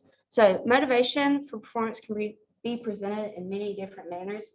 and each person may be motivated in a different way. We've all seen the videos of college athletes. They're in the weight room, they're going for a 1 RM max. Their peers are around them, cheering them on, and music's blaring. Whereas somebody else may do better when they're by themselves, not listening to music and just not having all the hoop and hollering going on. So environmental motivation, that can be music, verbal encouragement, or a training partner. And then you can also have psychological motivation, and that can be your personality type. So if you're a type A versus type B, or if there's intrinsic versus extrinsic motivation. So how exactly does environmental factors influence your performance? So the purpose for this study, I wanted to look at alone versus when you do a workout in a group. And I was looking at completion time, so how long it took them to complete the workout when they were completely alone, and then when they were in the group. And then I also wanted to look at RPE, so rate of perceived exertion. And I was looking to see if that changed when they did the workout alone versus in a group. So my hypothesis was that the lone group would have a slower time to completion than when they did it in a group. And then also I hypothesized that the RPE would be higher when completing the workout alone compared to completing the workout in a group setting. So first type, music. I found many studies that showed music can help increase performance, and that might have to do with the high tempo of the music. It also helps to distract from the fatigue of like high intensity or when you're going for a 1 rep max. And the high tempo of the music also helps to increase mood. So higher mood, you're able to keep working longer, rather than if you don't have any music and you have a negative mood, then you just don't want to keep going. Also, some common reasons to listen to music is the ability to work harder, and also makes exercise seem more manageable. So with a positive mood, they're able to work harder. And then when you're able to work harder, then you get more benefits out of it. And then also with the more manageable of the activity, then you're less fatigued with it. And then some common music types, it was hip hop and rock. And that's because of the high tempo of both of those genres. So verbal encouragement, I found a study that looked at the frequency of verbal encouragement, and it was given every 20 seconds, 60 seconds, and every 2 minutes. And that study found that when encouragement was given every 20 seconds, they were able to keep working for a longer duration at a high intensity, rather than the 60 seconds and 2 minute interval time periods. And this might also have to do with the personality types, where a type A is usually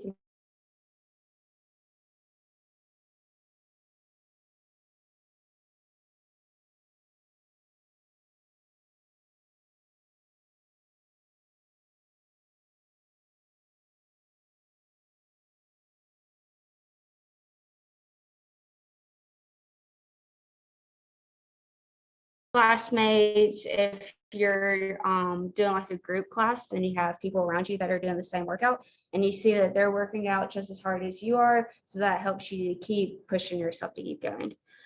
So it also helps if you're a competitive person to keep driven by the person beside you, because you don't want to be beaten. And then another study looked at cross-country runners. This one was different from what I thought it would show. It said that they ran slower in a group, and they also reported, but they thought that this might be because they got to talking to each other, and so they got distracted, and that's what caused the slower time. And the slower time meant that they weren't working as hard.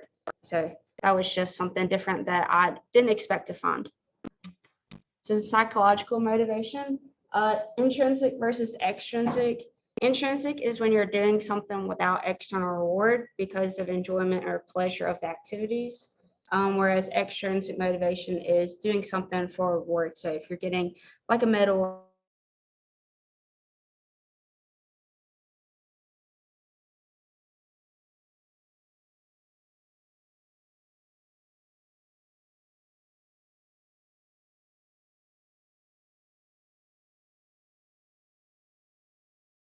the external part. Whereas extrinsic motivation is maybe focusing on weight loss and improve physical appearance. So that's thinking about what other people are looking at you and not bettering yourself inside. So for this study, I chose it more towards, or geared it more towards CrossFit. And so if you don't know what a normal CrossFit class is, you have a coach. They're looking at your movement standards. They're encouraging you, and then they just help with movement proficiency. And so I split them up into 2 different groups. So in group A, I had 15 participants. In group B, I had 10 participants. And so I chose one workout. The workout's name was Karen, and it's 150 wall balls for Tom. So females, 14-pound wall ball, and a male's a 9-foot target, and males threw it to a 10-foot target. And so they also had a consent form, a timer, speaker, earplugs, and an RPE scale. So my procedures for this. So I used 2 different CrossFit gyms. CrossFit Change was group A, and they performed the workout all together with music and coaching and Tom. Then CrossFit South Atlanta was group B, and they performed the workout individually with no music, coaching, earplugs to make sure there was no environmental sounds, and then they cannot see the time when they were working out. So that took away every possible variable when they were doing that workout alone. And so I wrote down their time to completion, and then they also gave me their RPE on a scale of 0 to 10. So 0 being that they weren't working at all, like basically just stand there. And then 10 being the hardest that they'd ever worked out before. And then after 2 weeks, they switched and performed the opposite trial. So group A went from doing together to individual, and then group B went from doing individual to all together. So that way that I saw if there was if the order made any significance in the times. And then so my data analysis, I ran independent t-tests, and I wanted to look at time to completion alone versus together, and also wanted to look at RPE the same, alone versus in a group, and then males versus females. So my results for the time was that the mean alone time was 9.02 minutes. And then when they did it in a group, the mean was 8.52 minutes. And so that was a statistically significant difference with a p-value of 0.043. And then there was no significant difference in the females versus the males. But I did find that there was a significant difference in the B group. And I thought that might have to do with they did individual first, and then they did in the group. So the individual, they couldn't see their time when they were working out. But in the second trial, they knew the time that they needed to beat. And so they had a target to reach for to try and beat. Whereas group A, they saw their time, and then in the second trial, they couldn't see their time. So they didn't know where they were at and didn't have a point to beat. So I thought that might have played a role into why there was a statistically significant difference. And then also I saw that females performed better in the alone versus the males, and then males performed better in the group versus the females. And I thought that might have to go back to the psychological motivation, where males are generally more competitive, and so they might have been driven by that class atmosphere, where females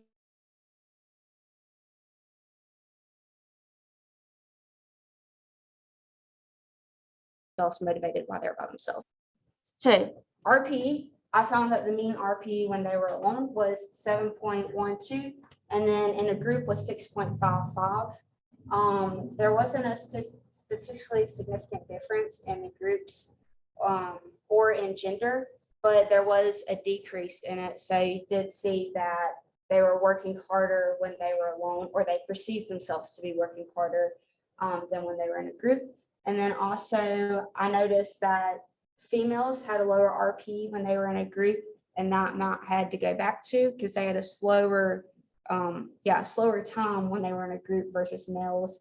And then males had a lower RP when they were alone. And that also goes back to males had a slower time when they were working out alone versus in a group. So some discussions. So I came to the conclusion that environmental motivation does influence performance. That might have been due to there wasn't any music, so they didn't have a way to distract themselves from the sense of fatigue that they were feeling in the workout. They also didn't have the high tempo music to keep the intensity high, because that's the biggest thing in CrossFit. You're usually trying to keep the intensity high, your heart rate high through the whole workout. And then also there wasn't any verbal encouragement to increase the mood or decrease any negative thoughts that they might have. So they might have got halfway through the workout, didn't have the music, didn't have anybody beside them or any encouragement, and they decided, well, I'm just gonna slow down and finish as best as I can. Instead of there was somebody beside them, they would have kept pushing themselves at that higher intensity. And then also with that competition between classmates being taken away. So some limitations were that I did have 3 different variables that I was looking at. So it's kind of hard to determine which variable made the biggest difference. So since I had music, the verbal encouragement, and the training partners, I took all 3 away at the same time. So maybe next time after the loan trial, a survey could be given and they could write down like which variable they thought played the biggest difference in their loan trial. Or I could do 4 different groups and take 1 variable away at a time and see how that makes a difference in their time to completion. So some further research could be into personality types. Does personality type play a role in the successfulness of a professional athlete? So are there more type A professional athletes than type B because of that competitive environment that professional athletics is, rather than easygoing and needing somebody to push you to keep going as a type B person might be? Sure. If you have any questions, that's my references. Yes. So like there's been studies that have shown that like classical music can improve like brain function, like in studying and stuff. Do you think that would have a similar effect on when you're working out? I don't think so. I think it will still, because the tempo of the music is slower and you're just not able to keep the intensity high. So yeah, I still think the high tempo of like rock and hip hop is better than like classical music. That's more for education purposes. Yeah. You're thinking about further research. Do you think like I don't know which personality is which, but do you think there is any results based on that personality type and like which thing they were doing? Okay, so she asked about personality type, if that had to play a role into professional athletics, right? I think there's going to be more type A than type B, because you have to push yourself to keep getting better, because every year athletics, they're furthering like their strength and their power. So I think to have that internal like motivation to keep working is going to help increase your performance. So any other questions? If you were to like break apart the variable and test it, like how you said, and just take away one thing from everything, which one do you think would have to fix? I think music will, because I had a few people when they got through saying that they didn't realize how much music actually helped them. They said that when they did it all together, they didn't really think they were listening to the music, rather than when they got through, they were like, wow, it was just so quiet in here. And so I think the music would play a big difference. Yes. So based on your research, do you believe that the lack of fans during COVID at like sporting events across the nation played a huge role in like maybe performance versus having fans back? So she asked how decreasing fans during COVID helped or might have influenced performance. Yeah, I think there was a detriment in performance. I think they're used to the crowds and they get hyped before games with everybody cheering, rather than when they went in there, there's nobody around them, there's no cheering.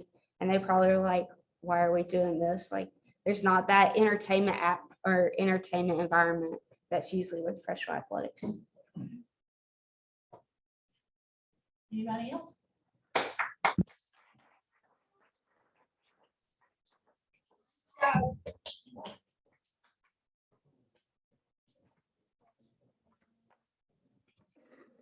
Want to remind everybody to scan the QR code when you come in?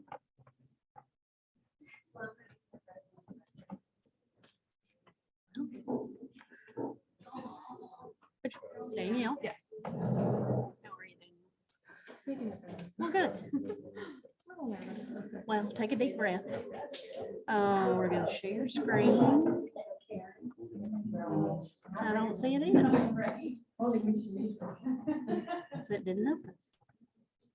Now we're gonna share screen. Okay.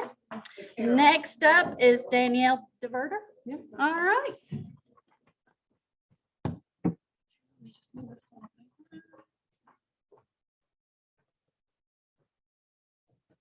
All right, I want to thank everyone for being here. My name is Danielle DeVerter. I did my project on certified nursing assistant burnout and the adverse associations that are with that burnout.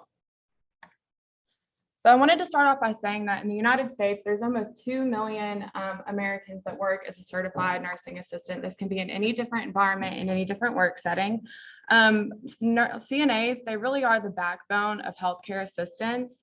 They vary depending on their work setting and work specialty, but they are there to be the right hand of all nurses, practitioners, and doctors. They help with ADLs, nutrition, patient rounds, vitals, collecting specimens, transporting, and just really anything that they can do to help out with the patient and the other licensed professionals. So with all of the duties that come with their job comes a high level of responsibility and a high level of stress. This high level of stress can lead to burnout in the profession. A lack of recognition of the CNAs, since they are considered lower on a tier, can also lead to this burnout because they feel that the work they're doing is not deserving the recognition that it deserves. This can affect the patients, their coworkers, the safety of themselves, patients and coworkers, and the clinical outcomes of the patients that they're taking care of. So to really get into it, this is the definition that I use for burnout. It's a form of exhaustion caused by excessive and prolonged emotional, physical, and mental stress. You can really break this down into 5 categories. The first is the honeymoon phase. This is where you first begin the job, you realize it's very stressful, but you're willing to overcome these because of your willingness to learn and just the excitement that you have for your new job. Then you move into the balancing act, which is where you're becoming more competent, but you're beginning to show signs of burnout and you're getting a little bit exhausted, but you're still willing to learn. So you're still pushing through and doing the work. Then you're going to move into the chronic symptoms, which is where you start to develop anger, chronic exhaustion, depression, and just really physical symptoms of your burnout. And then you hit the crisis stage, which is where you're obsessing about your work frustrations. You've hit your breaking point. You just barely can take it anymore. And this is usually when radical change will occur. Maybe you quit your job, you move to a different unit, you find something else to do, or you just talk to your manager and just say you can't take it anymore. But if you get past that crisis stage, you end up in what's called enmeshment. And that's where the burnout has become so enveloped into your daily life that you almost don't realize that you're burnout anymore. You're so exhausted that it's your new normal. So the purpose is really just to bring acknowledgement to our CNAs, the work that they do. They take care of us, so we need to take care of them. I've noticed that there's a lot of burnout and perceived stress that is with this population that there's not a lot of awareness about. The CNA profession as a whole is overlooked. Like I mentioned, there's a lot of people who work above them, so on the tier of licensed professionals. So they aren't always acknowledged like those professionals are. And then just the lack of research with this population, doing my literature review and trying to find information to do my study was very difficult finding things specifically just to certified nursing assistants because there's not a lot out there. So I decided to put together a survey. I wanted to examine certified nursing assistants. I had a total of 15 responses, one of which dropped out after following the consent, did not consent to participate. I ended up with 14 females. This is the information that I received from demographics that I thought was pertinent towards the research that I did. I had 10 that were currently working as a CNA and 4 that had previously worked as a CNA. 57% reported working in an older age care setting like a retirement home or a nursing home, 21% in a hospital, and the other percentage were just in various locations like mental health and other units within hospitals. And then this bar graph here to the left represents all the different ages of my participants. Even though I only had 14 responses, I did have a wide variety of ages, so I felt that that population was like represented very well, starting at 18 to 20 years old and then going up to 51 to 55. Their work experience, most of them had worked less than 5 years. However, I did have one response that was 20 plus years of experience. And then as far as work schedule, I had a majority who worked full-time plus additional shifts. The first part of my survey was a perceived stress scale. This was a total of 10 questions that were rated from never feeling this way to very often, and depending on the connotation of the question was how it was scored. An example might be, I wake up in the morning and do not want to go to work. Never or very often. Depending on how you answered, you were given a score. The left here, you can see the total of your score, how it would rate as a very low health concern all the way to a very high health concern. Out of the population that I surveyed, my mean was 26.07 with a standard deviation of over 5, which indicates a very high health concern for this population. Even the lower end of the spectrum was still a very high health concern. I also had a burnout survey. This is scored very similar to the perceived stress on a scale of 0 to 6. The responses are then broken down between emotional exhaustion, depersonalization, and personal accomplishment. Again, this is scored on a range, so emotional exhaustion 0 to 48, with my mean being 36, the depersonalization 0 to 30 with my mean being 15, and then personal accomplishment was 0 to 42 with my mean being, I believe that says 30, yes, 30. So again, you can see that the majority of the population that I've surveyed is really experiencing emotional exhaustion. About half are depersonalizing themselves from the work that they do. So almost like robots just going in, not really caring about the outcomes of their patients. And then personal accomplishment is actually a positive of the burnout. And that's the sense that the group that I surveyed for the most part is feeling accomplished about the work that they do and taking pride in the work that they do. The last part of my survey included an American Drug and Alcohol survey. I was really wanting to find a correlation between burnout and the adverse associations on the CNA, and I related that to coping mechanisms through drugs, alcohol, and nicotine. Out of everything that I surveyed through the American Drug and Alcohol survey, these were the only 3 that showed significance. There were 13 other illegal and illicit drugs that I had 0 responses or reports of using. As you can see, the alcohol rates from how much someone would drink, so does not drink at all, to drinking till they feel a lot. Marijuana use, I reported a majority have not used it. However, there were some that did smoke. And then nicotine use, again, a majority did not use nicotine products. However, there were still cigarettes and vapes and electronic cigarettes that were used.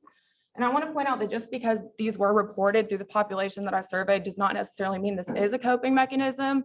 However, I was trying to see if there was any correlation between the two. And then I did find a correlation between emotional exhaustion and perceived stress and emotional exhaustion and depersonalization. I found this very interesting because the Pearson correlation indicates that those who are emotionally exhausted are also feeling the same levels of perceived stress and depersonalization from their work. And you can see that here, the depersonalization is the green line below and the perceived stress is the blue above. So some limitations, the first being the lack of participation in my survey. I cross-posted on CNA Facebook pages. I was really hoping to have a lot of responses. Unfortunately, that was not the case. Being all females, I can't necessarily say if this is representative of all CNAs not having any male responses. Females are typically more emotional and will carry their stress with them more than males do. However, for the female population, this could be significant statistics. There's also gaps in the response population, again, not having the males, or maybe I have just people who check Facebook often and those who are really working and burned out and don't get on their Facebook and don't have time for social media. There's also the difference in potential CNA work settings. Being in an ICU where you only have maybe 2 assigned patients versus being in a retirement home where you have 20 you have to take care of as different levels. There's also potential bias because of my experience as a CNA. And again, as mentioned, the drug and alcohol might not always be used as a coping mechanism. So really for my discussion and clinical bottom line, I wanted to point out that the high perceived stress can have major impacts on health outcomes and issues. It seemed that all CNAs had a high perceived stress, which is unique to each CNA because that's how they take their environment. I also noted that high burnout scores are experienced when a high sense of personal accomplishment is present. So even though that these CNAs are taking pride in their work, they're still burning out. And then that CNAs of all ages with a variety of backgrounds are experiencing the same burnout and perceived stress. It doesn't matter how old you are, the work is still very tiring on them. And then just some questions that I wanted to consider is the difference of work schedules and conditions and how that changed these results. I was really hoping for a correlation between work setting and maybe their burnout scores. However, my burnout scores were pretty consistent across the board. And then I was also wondering why there is a lack of research with this population and what can be done to have more research on them, starting with this presentation to maybe bring more awareness to CNAs and the work that they do. And then in all, what this research exposes about our healthcare systems, if this population is burning out, it probably means that there's other professions that feel similar. All right, any questions? Yeah. I know we talk about burnout in sports a lot. Do you think that burnout in the job setting is more stressful on the person than like burning out with sport? So the question was, is burnout in sports more stressful than burnout in the job setting? And I personally want to say no. You know, as a college athlete, your sport technically is your job right now. So it all just depends on the environment that you're in and what your current stressor is at the time. And your sport is just as important as your job. So, you know, you carry that stress from both, and I think they can affect you in the same way. Mm-hmm. Do you think burnout rates would be higher in like day shift CNAs rather than night shift? So the question is burnout higher in day shift versus night shift? I think that there could be a difference because there's different responsibilities between day and night shift. You know, day shift, you're going to be worrying more about nutrition, making sure that they're getting their breakfast, lunch, and dinner. You're also probably going to have patient families and visitors coming in versus night shift. You're more just keeping up with their vital signs, medications, and yes, you might get new patients coming in depending on where you're working. I was night shift, so I know that it can be difficult, but I think there's different stressors on the job, so it's hard to tell, you know, if it would be more significant with one than the other. Mm-hmm. So could this research be used for other health, like professions such as like athletic trainers or like sort of into overwork? Right. So I kind of alluded to that in the last point. You know, if CNAs are burned out, they're in the same environment that nurses are, other doctors, they're all working together. So if they have these experiences with their job and their patients, other professions are probably feeling the same thing. And even settings outside of a hospital, like you mentioned, maybe athletic training on the field, they still have all those athletes that they're responsible for. So I believe that burnout could still be contributed to them, especially with the travel that they do and keeping up with all the different schedules of different sports teams. Mm-hmm. So that's very difficult. Everyone has their own coping mechanisms, but I truly believe that the best way to decrease it would just be acknowledgement from administration. That's why as a healthcare administration student, well, it's true though, because I'm a healthcare administration major. So I picked this because I know how important it's going to be in my job in the future. You know, this could be anything from education or just understanding safe patient ratios. And even though there is technically the healthcare, you know, shortage right now, we don't have enough workers. That doesn't mean you can always put that extra stress on the workers that you do have. So really just starting with acknowledging burnout is going to be the best way to prevent it. So any other questions?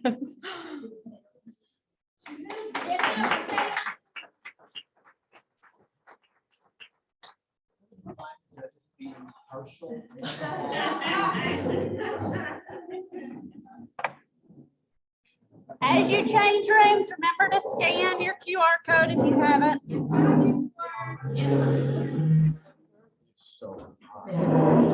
Finish up the Yeah, of course.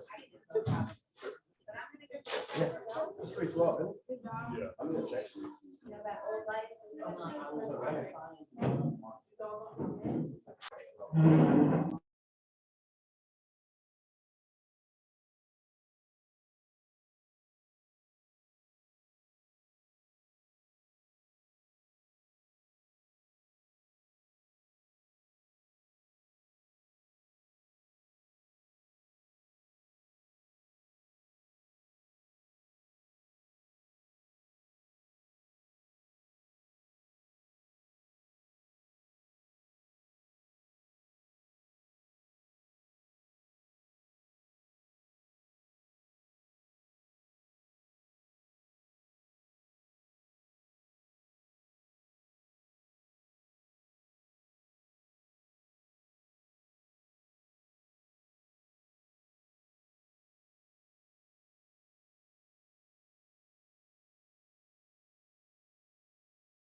What's your name?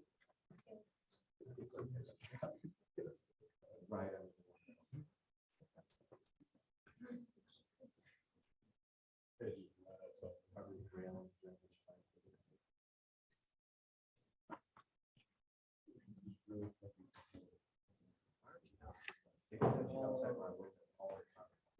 It'd be like 6 a.m. on Saturday.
Ready?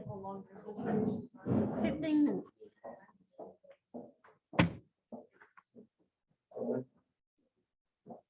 All right, we'll get started. I'm Kat Wiles. I'm the administrative assistant, not the administrative assistant anymore. I'm the assistant director of career services, used to be an administrative assistant. I will be your host for the third session of the Piedmont Symposium. Please scan the QR code if you haven't done it already before you leave, so you get credit for being in here. We have a volunteer timekeeper who will hold up signs at the appropriate time if you're running too long. And when you are asked questions at the end of your presentation, please repeat the questions for the people on Zoom to hear. Got it? You can remove your mask while you're talking to. Any other questions? First up, my favorite doctor from Grey's Anatomy, Patrick Dempsey.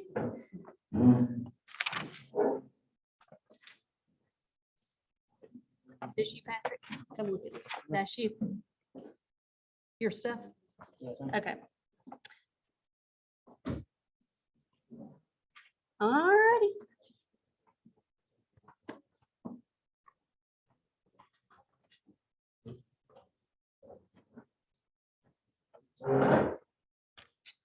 All right, good morning. My name is Patrick Dempsey. I'm doing my capstone project on the effects of static and dynamic stretching on power production. So dynamic stretching is a movement-based form of stretching, also known as active stretching. And it's some examples of this would be lunges, straight leg raises, side shuffle, butt kicks, high knees, and dynamic stretching has been proven to increase core temperature more and blood viscosity. And static stretching is a stretch that's held in the same position generally for 30 to 60 seconds. And some examples of that would be the seated butterfly stretch, standing toe touch, quadricep stretch, and the standing calf stretch. And static stretches are more beneficial at improving short and long-term flexibility. So these are just two of the research articles that I looked at in my research, but I thought they were very important. So a survey of static and dynamic stretching protocol, that one had 140 coaches that were sport instructors at the Japan Sport Association. It was a survey asking them basically which type of stretches they use and when and why for flexibility purposes, performance, preventing injuries, relaxation, recovery. And almost all of them used a mixture of dynamic and static stretching. And many of them use static stretching before performance exercise competition. And the research, all the research articles that I read said that dynamic stretching is more beneficial in improving power output, and static stretching at best has no effect on it. And the other article the effects of static and dynamic stretching on agility, performance, and tennis players. This article I chose because it's similar to mine, and they took tennis players and gave them dynamic stretches and static stretches and they gave them a shuttle run test and a tennis specific agility test. And they found there was a statistically significant difference in the dynamic stretches, improved the results for both of these tests. So the purpose is to determine if static or dynamic stretching would be more beneficial in improving power production in tennis players. And this is really important for all sports and all athletes, because if you can produce more power, that's going to be important in almost every sport. And in tennis, that could mean you can serve just a couple miles an hour faster, or hit all your strokes a little faster. And it could also mean you could run a little faster to get to the ball. So if dynamic stretching is more beneficial in improving power production, that could make the difference in an important situation. So participants that I used were originally 10 male and 10 female tennis players on the Piedmont tennis team, but only 8 males and 8 females were able to complete all the testing due to schedule issues. And all the participants were between the ages of 18 and 22, and informed consent was gathered from each participant. I didn't include the height and the weight or other information like that from participants because it wasn't really important to my research. So the males and females were divided into groups A and B. So I had 5 males in group A, 5 males in group B, and 5 females in group A, 5 females in group B. And the group A and group B, or group A did dynamic stretching, and group B did the static stretching. But both groups started with a baseline, like 3-minute jog, just to give a baseline warm up. And for the dynamic group, they did butt kicks, high knees, lunges, supermans, hand release push-ups, arm circles, and 10 medicine ball slams. And the static group did a hamstring stretch, quadricep stretch, an arm behind the head stretch, shoulder abduction stretch, and a pigeon stretch. And I chose these movements because they're more relative to the muscles that would be used for the testing that I was going to do. And so then each participant hit just a couple serves to prevent injury from hitting a max serve. And they all got 10 serves I recorded the speed of the serve as well as if it went in or out, but they were aware that they were supposed to hit the serve as hard as they could and not really worry about it if it went in or out. I just documented it. And then they did an upper extremity power output test, or a medicine ball throw test, where they sat against the fence with their legs straight, held the ball at their chest, and threw it as far as they could. And I recorded how far they threw it, and they got 3 attempts at that. And then the groups A and B both came back to do the opposite stretches that they did before and do the same test again.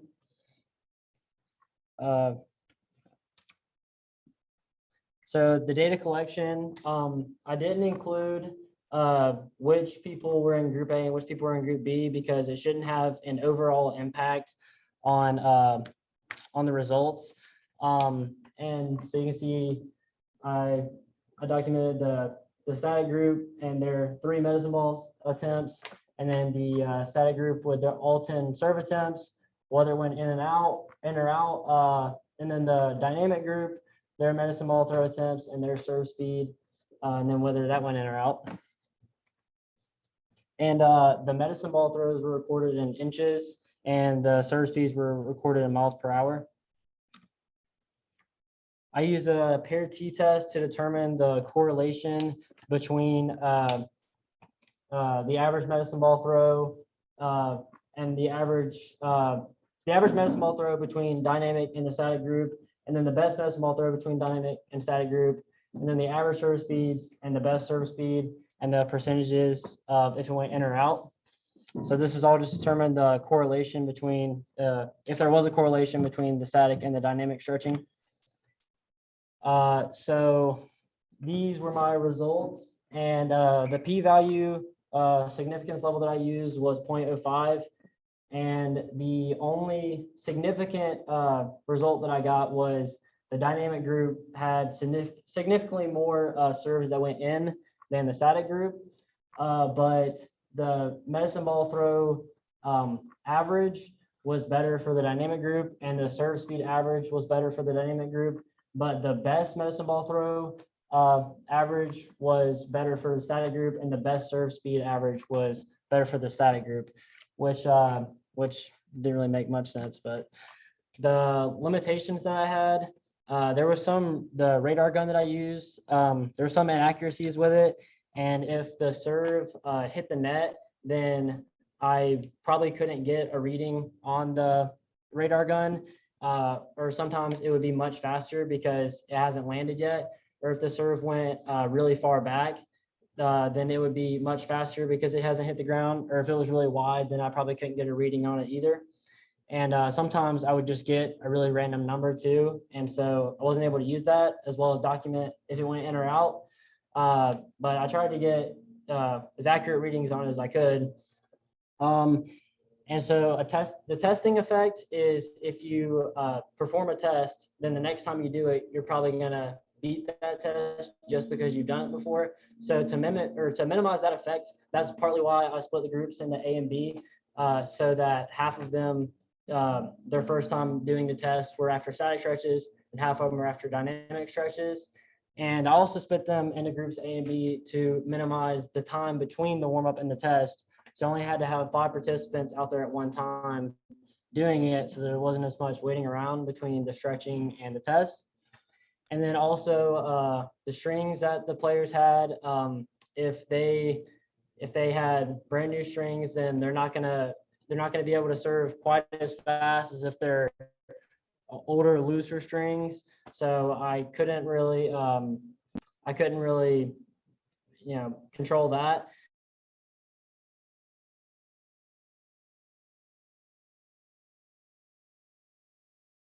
For all the tests. It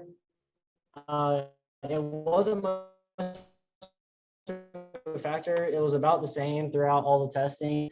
But a warmer temperature is going to let you. I was not able to prove all the data that I looked at that said that dynamic stretching would give me a significantly more power production for these tennis players, even though their averages were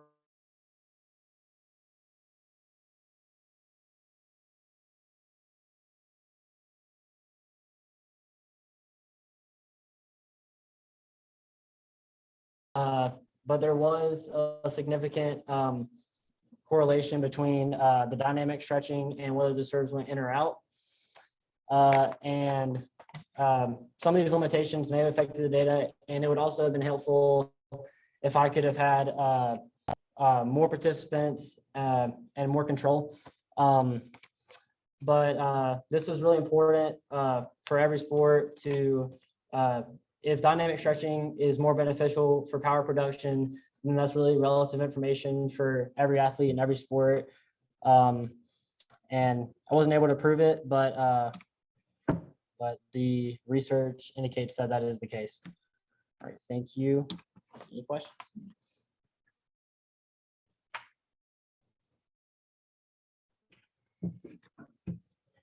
Next time we add the height and weight.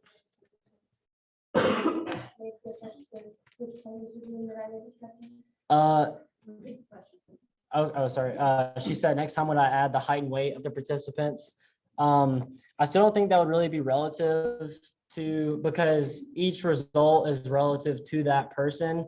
If you're a bigger athlete, you might be able to serve harder, or especially throw the medicine ball farther, but it's still going to be relative to you. And the stretch is going to be the differentiating factor that I'm looking at. So. After your research, could you say that you would recommend certain warm-ups for certain sports? Maybe could you kind of pinpoint this sport is more focused on this movement and stuff, so you would suggest more of a dynamic warm-up than a static, I guess? Yeah, and I think that was one of the big reasons I wanted to do this research, because through my own experience and through the data that I looked at, it's still really prevalent that many coaches in different sports at different levels still use static stretches, and they think that they're increasing power production by doing that.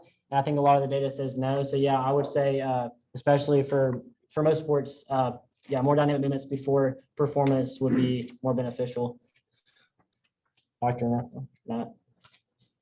Given that a tennis racket is very personalized to a specific player, type of string, tension, weight distribution, and I guess the kind of random quality of a ball in one of our hoppers there, would you say that in the medicine ball push is more accurate representation of power output then? Well, actually, yes, and partly because of the accuracy component of the serve, because even though I said, don't worry all about if it goes in, you're aiming for that, but you want to hit it as hard as you can. That's still adding an accuracy component, which is why I use the medicine ball throw test, because that's just straight power.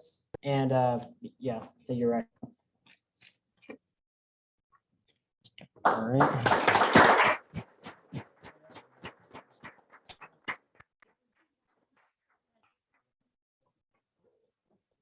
All right, Jonathan's up next.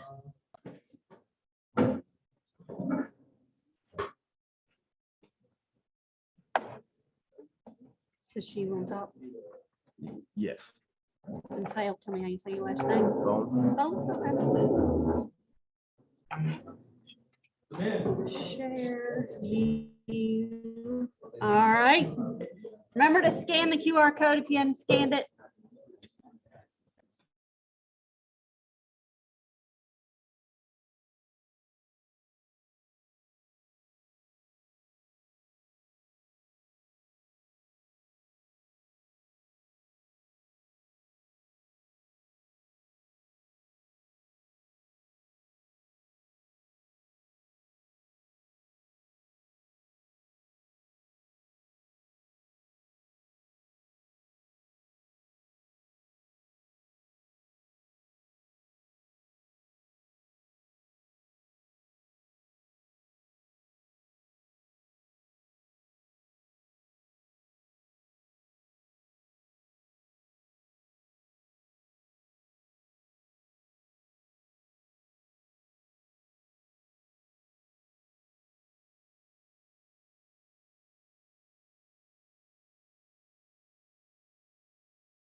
This is the world we live in now. Here comes somebody. Hello? You're not unmuted. No, you're not. I can